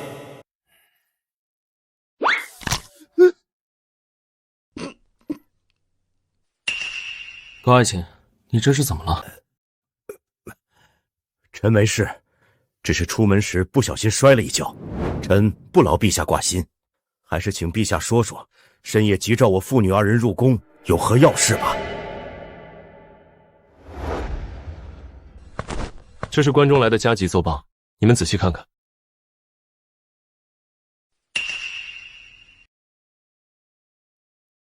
陛下，宋家父子沈状元还有王老将军到了。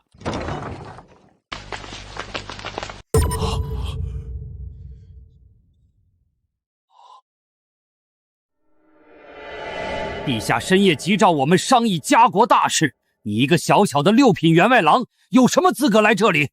这个问题，你不该问我。你高月乃朕特召，轮不到你智慧。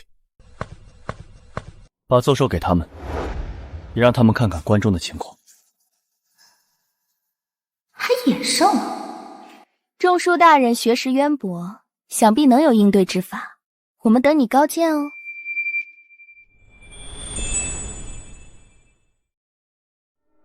你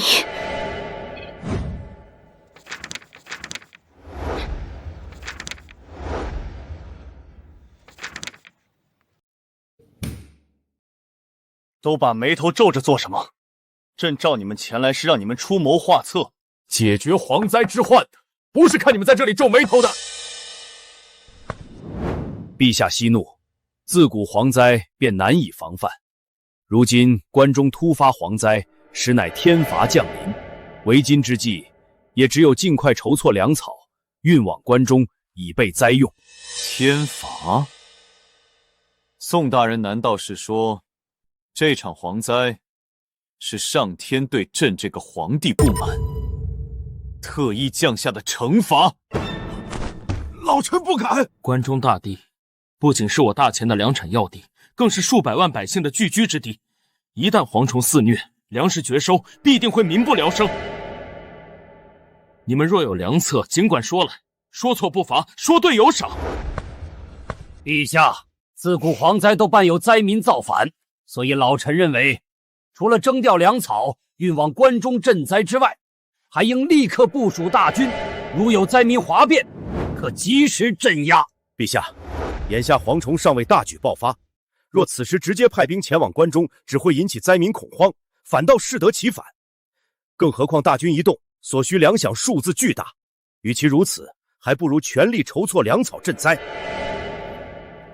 高爱卿说的对，事情还远没有到需要派兵镇压的地步。既然本将军的法子不行，那高大人倒是说说你有什么高见？本官目前尚未想到办法，但派兵镇压绝对是糊涂之举。你够了！朕叫你们来是商议对策的，不是让你们在这里吵架的。沈婉容，你是大前第一女状元，可有良策？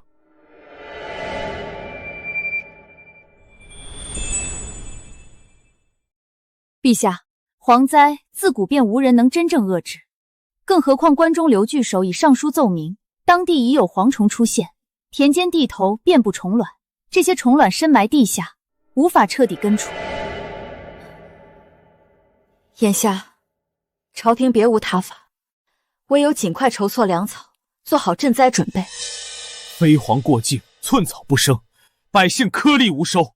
到那时，他们不是活活饿死，就是一子而食，简直就是人间炼狱。关中灾民如此众多，仅凭朝廷赈灾，如何能活？高月，你心思机敏，聪慧过人，面对关中蝗灾，可有解决之法？陛下，她这么一个黄毛丫头，只怕连蝗虫长什么样都没见过，她能有什么解决之法？臣敢断言，她若是能想出根除蝗灾的法子，老夫便直接舔遍长安所有茅坑。王老将军，男儿一诺胜过千金啊！老夫言出必行。好，那我这个黄毛丫头就等着老将军言出必行。你奇怪，我怎么突然就心虚了？宋大才子，沈大状元，我可给你们机会，让你们先说了哦。陛下，臣有一计，可令关中所有蝗虫全军覆没。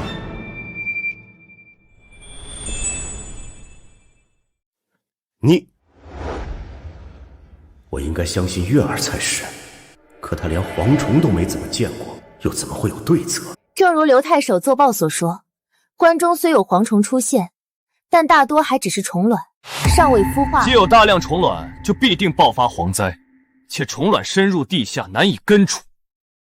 你到底懂不懂？刚才你为什么不语，偏要来打断我？你的礼貌呢？你的书都读到狗肚子里了，顶着大前第一才子的名头，不害臊吗？哼，我好歹是6品员外郎，你一个空有才子名号，却连个官职都没有的人是怎么混进来的？是老夫带他进来的。宋青州，目无尊卑，给朕滚出去！还愣着干什么？高月，没人打扰你了，快说出你的计谋。多谢陛下，臣定让关中蝗虫全军覆没。凭什么陛下如此偏爱于他？我倒要看看你能说出什么好办法来。陛下，臣有3计，三计齐出，必能让关中蝗虫全军覆没。这第一计，便是抓。如何抓？详细说来。朝廷颁布圣旨，百姓只要田间地头抓到蝗虫，均可按一定比例兑换粮食。此旨一出，百姓以皇宫计策，主动换粮食，百姓必能积极响应，主动补蝗。本将军还以为高大人能说出什么妙计，没想到竟如此可笑。你这黄毛丫头，怕是从没见过遮天蔽日的蝗灾吧？一处田地，蝗虫只需片刻功夫便能席卷一空。如今关中蝗灾虽未爆发，可田间蝗虫已不在少数，捕捉谈何容易？况且粮食兑换比例过低，百姓不会响应；比例过高，朝廷又难以负担。你这计策根本行不通。再者说了，朝廷要这些破蝗虫有什么用处？谁说蝗虫无用？哼！陛下，臣的第一计需与第二计配合使用，方能生出奇效。哼，你这嘴比老夫的长枪还硬。王老将军，不要插话，让高月说下去。是，陛下。高月，你的第二计是什么？臣的第二计便是一个吃字。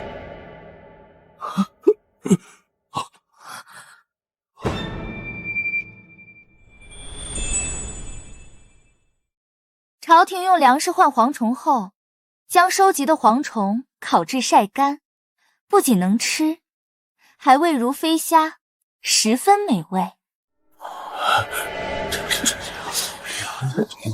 朝廷用钱粮鼓励百姓捕蝗，再将蝗虫制作售卖，弥补捕蝗支出，一举两得，何乐而不为？陛下，此计乃祸民之计，万不可行。为何不可行？臣虽未见过蝗虫，却博览群书，书中记载，蝗灾过境，百姓颗粒无收，饿极了就捕蝗充饥，吃得少还没事，吃多了便会腹泻不止，虽不致死，却也足以证明蝗虫有毒，断不能推广食用。高大人若是不懂，我可以教你，但请不要再出这种祸国殃民的馊主意。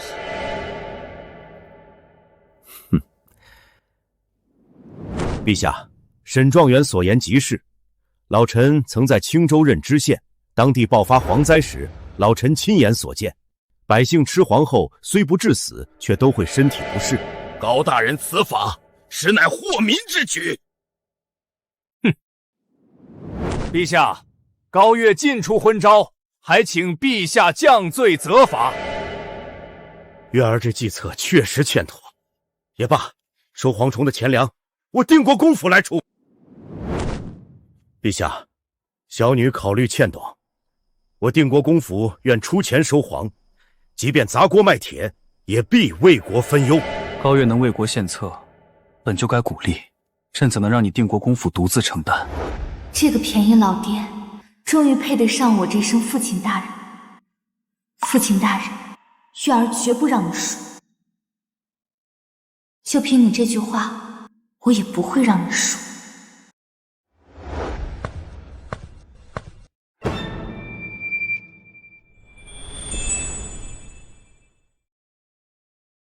你想干什么？哼！老夫身经百战，可不怕你。高大人，本官承认你有些小聪明，但此计绝行不通。历史上从未有蝗灾是以吃收场的。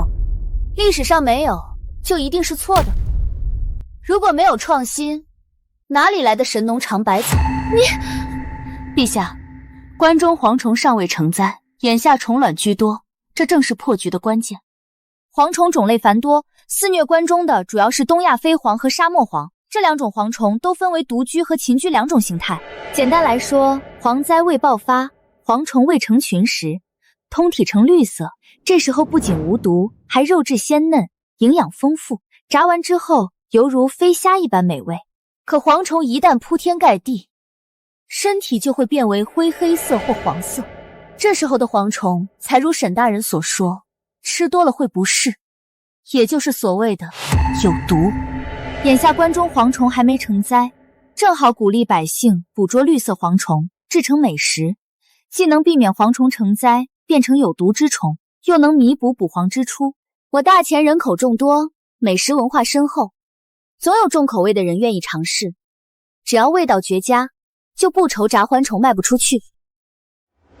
荒谬！蝗虫既是绿色，又怎会凭空变成灰黑色？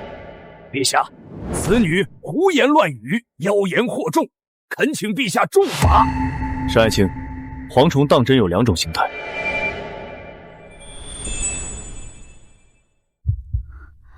若我当众否认，高月必定受罚。可是就是，不是就不是。身为朕的中书舍人，怎可遇事如此犹豫？启禀陛下，蝗虫确实分两种，有绿色也有灰黑色。蝗灾爆发后，铺天盖地的蝗虫也的确是灰黑色。可蝗虫有无毒性，能否从绿色变为灰黑色，仅靠独居与群居的转变来解释，无从考证。臣以为，用蝗虫当食物来化解蝗灾，太过滑稽，绝无可能。陛下，此次所捕绿色蝗虫，可低价卖给臣，臣自有办法出手。如此一来，不仅臣能从中赚上一笔，也还算是为国效力啦。哼，高大人，别怪本将军没提醒你，此事事关百万关中百姓，若出半点差错，你定国公府也承担不起。陛下，臣愿以定国公府宅田契约为凭证，低价收购蝗虫，缓解国库压力。臣也愿亲自试吃蝗虫，亲证小女所言非虚。原来这就是被父亲坚定肯定的滋味，真好。朕还不至于让手下臣工独自承担风险。既然大家都没办法，那就按高月说的来。有些事唯有试过才能知道结果。至于收购蝗虫的亏损，就从朕的内库里出。内库？那不就是他的私房钱？我得做个局，把这笔钱套过来才行。想什么呢？我又不是皇后，哪能套他的钱？我这职业病得治。高大人，就算你这方法可行，也只能应对无毒的绿色蝗虫。可眼下关中大地虫卵繁多，一旦虫卵孵化成为群居毒蝗，你又如何应对？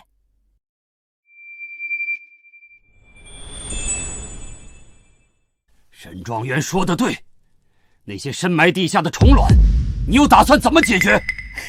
王老将军，问问题可以，但能不能别老挡着我欣赏？不是，别老挡着我向陛下汇报。我是陛下的臣子，又不是你的下属，没必要事事看着你脸色回答吧。你，王忠，给朕退下。高月，现在没人挡着你向朕汇报了。这就要说臣的第3计，生物防治，天敌相克了。仔细说说。天下万物相生相克，不管什么动物都有其天敌，就像耗子怕猫，兔子怕蛇，虫子怕青蛙一样。一个地方的生物泛滥成灾，必定是天敌数量太少。蝗虫虽然诡异，但也逃不出这个定律。生物防治便是从这个思路来的。这个思路倒是新奇，或许真能解决关中蝗灾。陛下，臣说了这么久，口干舌燥的，能不能先赐口水喝？赐茶水。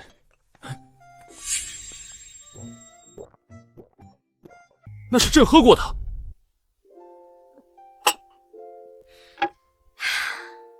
没事儿，我不嫌弃。大胆高月，你还敢说嫌弃？你可知道需要立下多大的功劳才能得到这样的赏赐？老夫当年7战7胜，斩获破虏封号，才有幸入皇恩浩荡池，沐浴陛下御用汤池流出的温泉。你寸功未立，竟敢喝陛下杯中水，还口出嫌弃之言。陛下，此女犯大不敬之罪，应当严惩。陛下，小女不懂宫廷礼仪，这才无意冒犯天威，还请陛下恕罪。原来皇恩浩荡是指皇帝的二手温泉水，沐浴皇恩就是泡皇帝的二手温泉水。完了完了，我要是真解决了蝗灾，可千万别让我沐浴这种皇恩啊！还愣着干什么？快跪下向陛下请罪！你还是第一个敢嫌弃朕的人。高月，你的第3计若真能解决蝗灾，朕就破格邀你与朕同赴玉龙池共泡温泉。看他们这反应，这好像还真是无上的荣耀。可我怎么总觉得吃亏的是我呢？陛下，这赏赐能换一个吗？可若解决不了蝗灾，数罪并罚。赶紧说你的生物防治到底应该怎么做？陛下，臣能站起来说吗？起来吧。谢陛下。谢陛下。凭什么？他高月凭什么能得陛下这般偏爱？我倒要看看你这生物防治能不能真的解决蝗灾，我等着看你数罪并罚。启禀陛下，蝗虫成灾需满足2个条件：一是灰黑色或黄色的蝗虫数量足够多；2是它们聚集在一起。这2个条件的达成与天气息息相关。冬天不下雪，冻不死地下虫卵；春天不下雨，土地干旱。蝗虫偏爱干旱环境，可捕食它们的飞鸟却难耐干旱，难以生存。天敌减少，环境又适宜，蝗灾自然会肆虐。天气我们无法改变，但我们却可以增加蝗虫天敌的数量。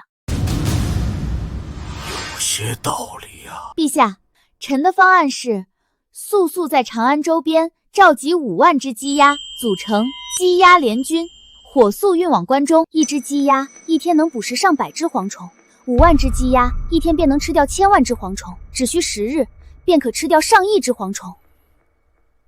10天，5000万。陛下，趁现在蝗虫尚未成灾，此计不出几日便能见效。后续即便地下虫卵孵化成蝗虫，也不过是给鸡鸭增肥的饲料罢了。好，此计甚好，既切实可行，又成本低廉。待蝗灾解决。不对，若此计真如此简单，先贤为何从未提出过？这里面必然有问题。你知道你这是什么行为吗？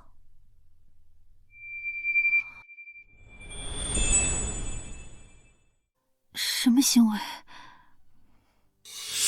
你这就叫做绿茶式质疑。你什么你？你书都读到狗肚子里去了吗？就因为没人做过，我做了就是错的。高月，你不要以为有几分小聪明就可以无法无天。最起码我提出了切实可行的办法，不像你，什么建议都提不出来，只会在那里绿茶式质疑。沈状元，你要是不懂，我可以好心教你啊。他竟然把我刚才说的话原封不动的还给我。还有，什么是绿茶式质疑？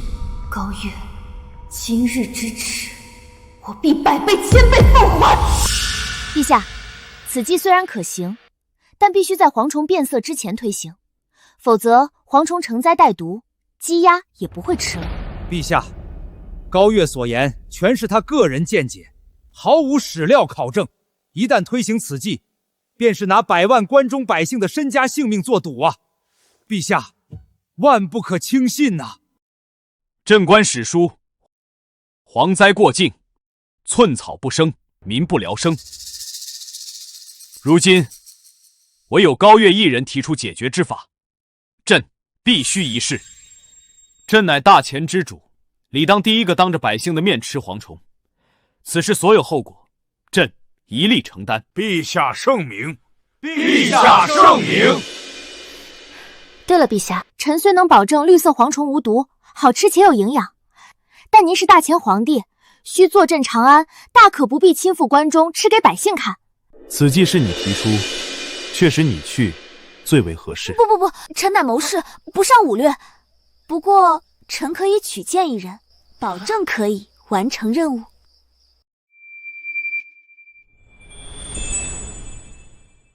你用这狼吞虎咽的眼神盯着我，做甚？王老将军说的什么话？我这明明是慧眼识珠，怎就狼吞虎咽了？陛下，臣要举荐之人，便是破虏将军王忠王老将军。高月，你……王老将军乃我朝名将，在关中地区久负盛名。只要他带领5万积压联军赶赴关中，百姓必定心安。陛下只需下一道圣旨，命王老将军召集当地乡绅，当众食用蝗虫，百姓见状必定信服，也会积极参与捕蝗。我不去，我才不吃那么恶心的蝗虫，说什么也不去。哎呀，是谁平日里总说自己人如其名，最是忠心？这口号喊得震天响，看来也只能听听罢了，当不得真。陛下，您说是吧？王忠啊，看来你真是对不起你爹给你起的这个忠字。陛下明察，臣对陛下的忠心天地可见。好，朕现在就封你为骠骑大将军，命你2日内募得5万积压联军，火速赶赴关中。骠骑大将军，这是什么破封号啊！哎呦，我的老脸算是彻底丢尽了。王忠，你这是什么表情？莫非不愿领旨？启禀陛下，臣这是万分愿意领旨的表情啊！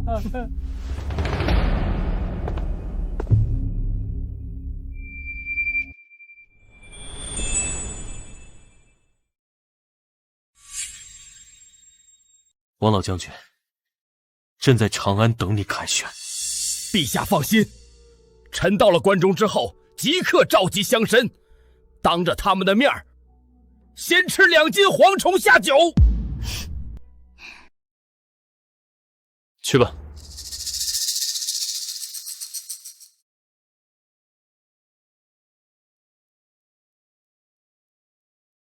除了高月，其他人都退下吧。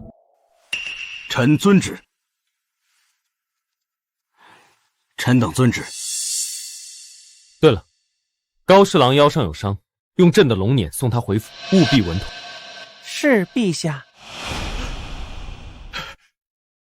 谢陛下厚爱。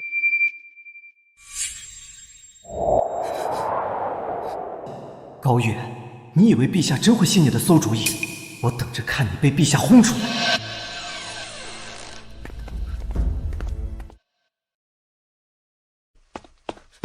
爹，婉容，里面怎么样了？陛下，采用了高月的所有计策。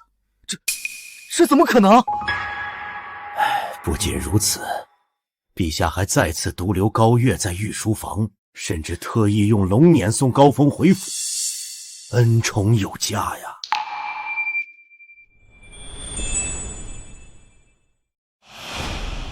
到底谁才是陛下亲封的中书舍人啊？一个被陛下当众轰出御书房，一个虽获封中书舍人，却始终不受陛下待见。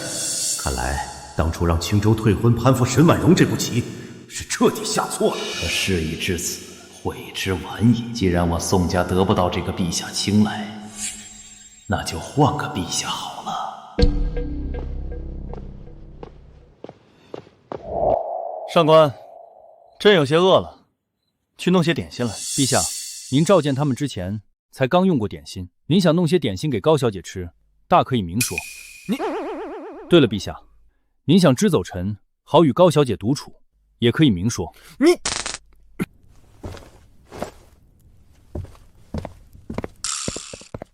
这个上官俊，平时就是个闷葫芦，今天怎么突然话这么多？别听他瞎说，朕不是那个意思。啊，那陛下躲我干什么？朕乃大钱之主，怎会躲你？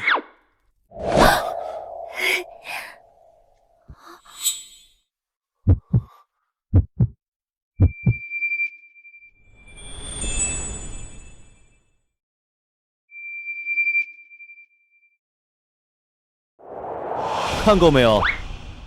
躺够没有？你不觉得这龙椅如坐针毡吗？陛下，我不是故意的。那你刚才……不是，刚才逗你是故意的，但坐龙椅真的不是故意的。高月，你简直……坐吧。皇帝竟然要我坐龙椅，这待遇简直……不对，皇帝主动让臣子坐龙椅，可不是什么好事。不行！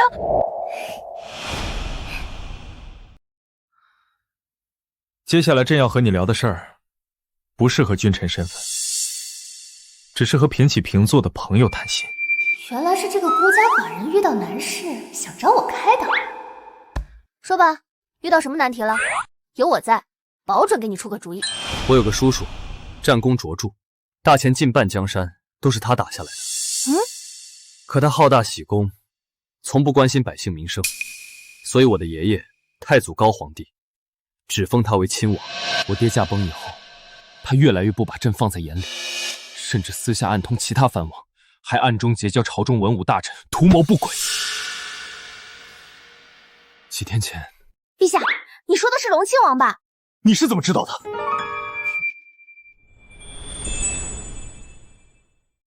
你家那点破事儿，还用别人来告诉我？你啊，就是典型的给你点颜色，你就敢开染坊。说一句响鼓不用重锤，难道不行吗？别贫嘴啊！我看你刚才那蔫坏的表情，就知道你心里有主意了。快说！陛下，我有一计，可令荣亲王一家满门抄斩，永绝后患。这会不会太狠了？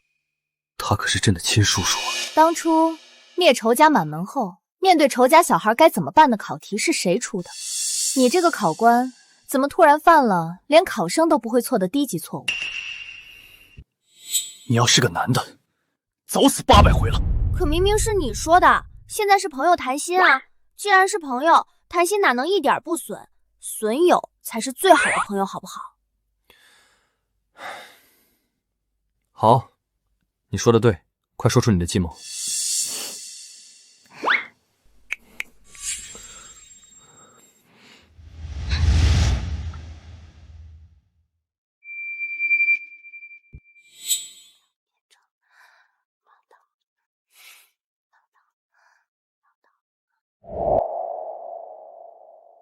混账，简直是混账！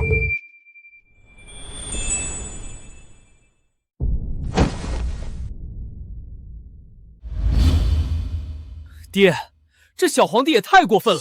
我在后面听着，都恨不得冲出来一刀砍了那传旨太监。他不仅要削我的藩，还要我后天一早陪他去太庙祭告先祖，做主动削藩的典范。一口一个皇叔的叫着，恶心！哎呦！爹，您稳着点，别闪着腰。确实不能闪着腰，毕竟明天就是那小皇帝的死期。这么快？那小皇帝敢如此嚣张，不过是有高月那丫头出谋划策，还有高天龙那老不死的全力保他。他敢做初一，就别怪我做15。今天晚上，你带着为父的兵符去咸阳调兵。明天事成之后，你就是大前太子。儿臣谨遵父皇旨意。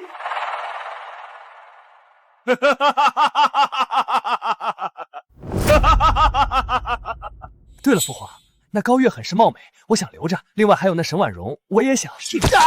这不成器的东西，事儿还没办成，惦记着女人。你们越漂亮的女人越歹毒，高远那丫头能留吗？还有沈婉容，空有状元头衔，留着浪费米饭吗？爹，我错了，我把事办成了再想。这要是当了太子，大前不得20而亡。等我登基之后，还得想办法再生一个才行。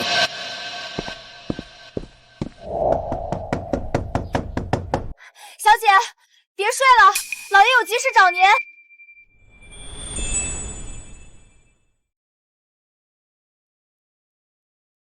爹，您找我呀？爷爷也在啊。不是爹找你，是你爷爷有要事找你。月儿，爷爷刚得到消息，驻扎咸阳的金甲军突然开始紧急集结。你可知，那不仅是京畿地区最强的军队，更是荣亲王的亲军。很明显，他这是要对陛下动手了。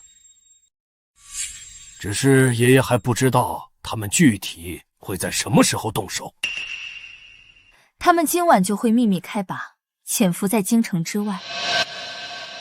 你怎么会知道？因为他们不过是我手中的棋子罢了，自然是我这个棋手让他们怎么做，他们就怎么做了。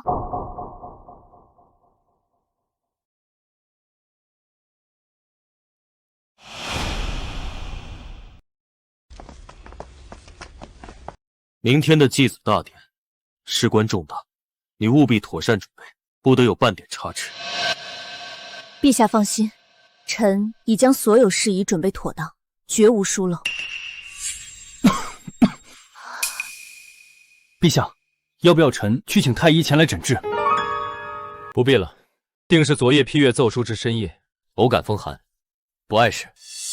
陛下不必找借口，定是昨晚与高月独处，相谈甚欢至深夜。高月临走时，您还将龙袍披风送给了他，自己反倒着了凉。我原以为陛下对高月有心只是传闻，没想到竟然是真的。该死的高月，难怪他看不上宋青州。比起陛下，宋青州又算什么？凭什么？凭什么我只能捡你不要的破鞋？上官俊，就你长嘴了是不是？不行，陛下是我的，我一定要把他从高月身边抢过来。陛下，还请以龙体为重。臣自幼熟读医术，略通药理，让臣帮您看看吧。你要做什么？沈大人，你要清楚，本将军最厉害的，除了武功之外，便是察言观色，洞察人心。本将军警告你，为人臣子，当守臣子本分。若是想发浪，别打陛下的主意，找你的宋青州去。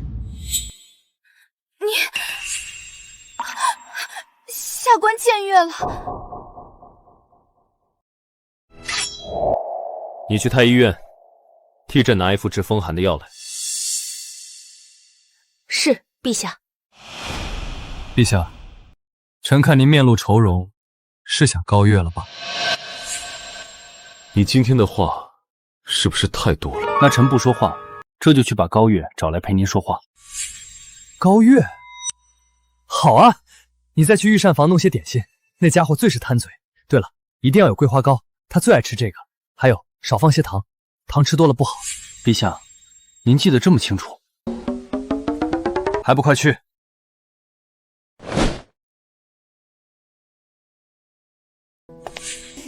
高月又是高月，凭什么？你不是要去太医院拿药吗？怎么走得这么慢？要是高月在这里就好了。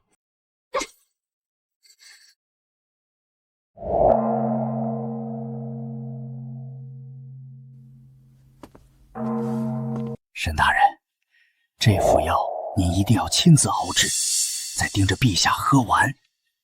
如此一来，生米煮成熟饭，旁人纵有闲话，也无济于事。李大人放心，若本官日后能入主后宫，定少不了你好处。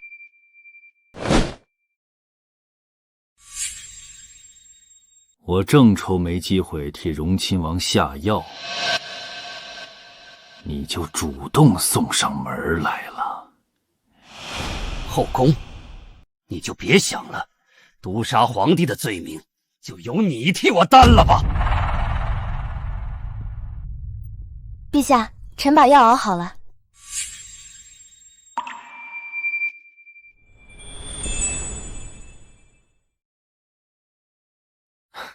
好吃吗？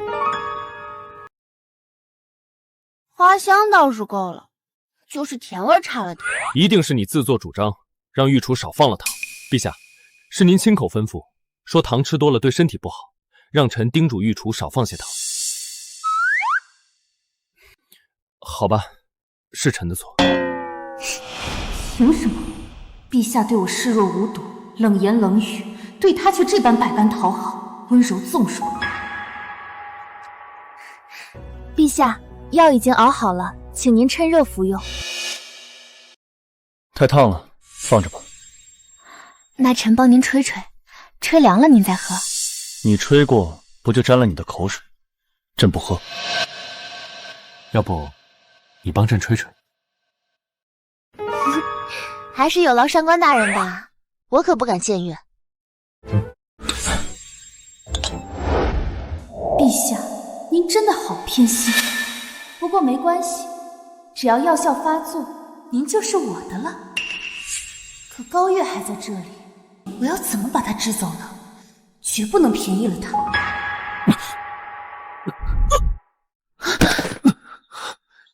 有毒，药里有毒。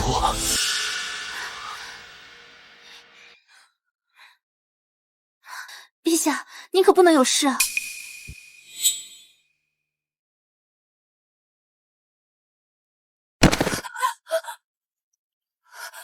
怎么会这样？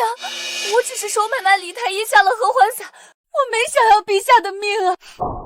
沈绿茶，你想进宫当妃，想疯了吗？还不是因为你，每次都在我最关键的时候出来抢走本该属于我的一切。我抢你什么了？你喜欢宋钦州，我一脚把他踹给你；你想当陛下的进士，我直接把位置扔给你，这也叫抢？我冤不冤啊？高月，你，陛下，您没事了？朕知道有人会给朕下药，却万万没想到，你也要给朕下药。来人！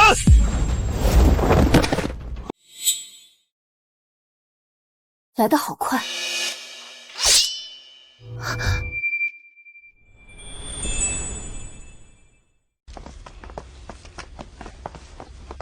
臣太祖高皇帝之子，荣亲王武隆，请陛下退位。你就这么想要这个皇位？哼！江山是我打的，师弟是我收的，蛮夷是我撵出去的，凭什么皇位给你爹做？就因为他是长子？还有你，一个乳臭未干的娃娃，让我给你3跪9叩也就罢了，竟然还想削我的兵权！既然你不识好歹，那我就亲手拿回本就属于我的皇位。你放心，念在叔侄情分，朕会给你留全尸的。你怎么没事？荣亲王是吧？你往那边看。陛下，您是仙妆中毒，然后转身就把药给吐了。原来是你这个心比臭水沟还黑的贱人在背后捣鬼。不过你就算能帮他躲过初一，也躲不过15。今天这御花园就是你们的葬身之地。太子，动手，送他们上路。哼，臭护卫，待会儿再送你们主仆2人上路。你这女人虽然傻的被人当枪使都不知道，但姿容还算不错。只要你乖乖伺候本太子，本太子就留你做个贴身宫女，怎么样？畜生，你休想！我就算是死，也要为陛下而死！混蛋玩意儿，正造反呢！你脑子里能不能装点正事？是，父皇说的对，儿臣知错了。那什么，亲王，别怪我多嘴啊！你还能生吗？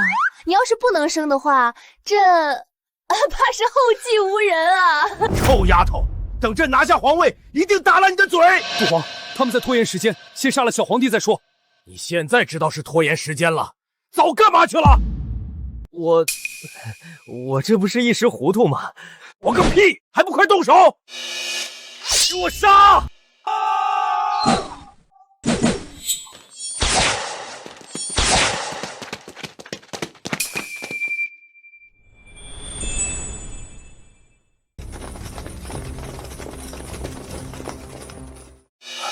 不好，中计了！你去拿下小皇帝，我去对付这高天龙父子。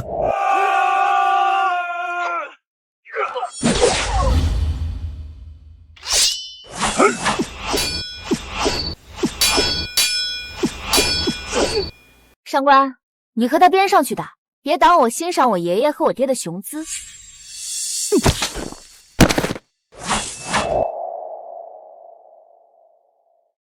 好帅啊！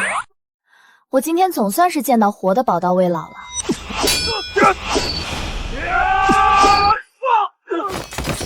各位小心！他竟然想都不想就要为我挡道。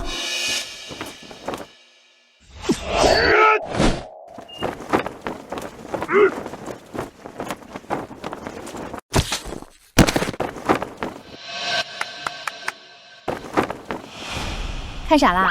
你不是说你只是一个不善武略的谋士吗？我也是刚才突然想起，我出身将门，还会点三脚猫的功夫。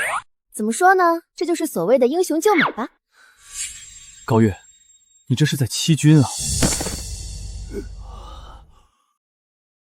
我的计谋天衣无缝，怎么会反遭算计？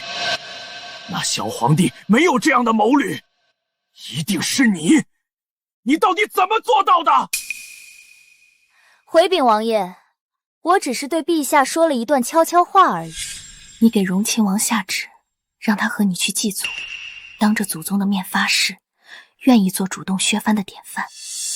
荣亲王必定会密谋造反，造反大罪，还不满门抄斩。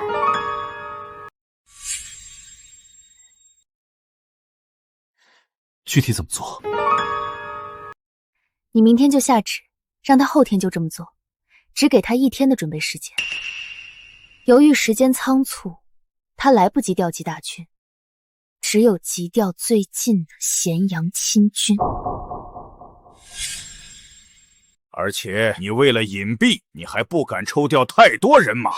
想要人少的情况下，还把办事情办成，除了让买通太医下毒的同时逼宫弑君，你没有第二条路可走。高大人，这一切就像是他们在按照你的命令行事一样，佩服。我还是喜欢你从前那股高冷小奶狗的样子。不会说话就别说话，什么叫按照我的命令行事？栽了！想我舞龙戎马一生，竟然栽在了一个黄毛丫头的手上！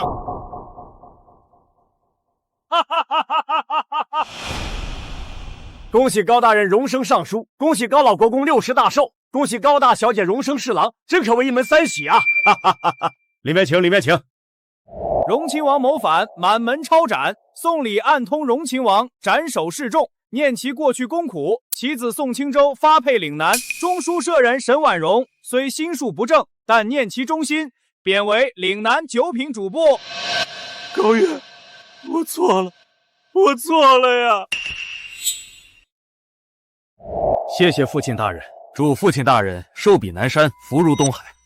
谢谢父亲大人，祝父亲大人寿比南山，福如东海。那我就祝……与其说些祝词，还不如把你的婚事办了，那才让爷爷高兴呢。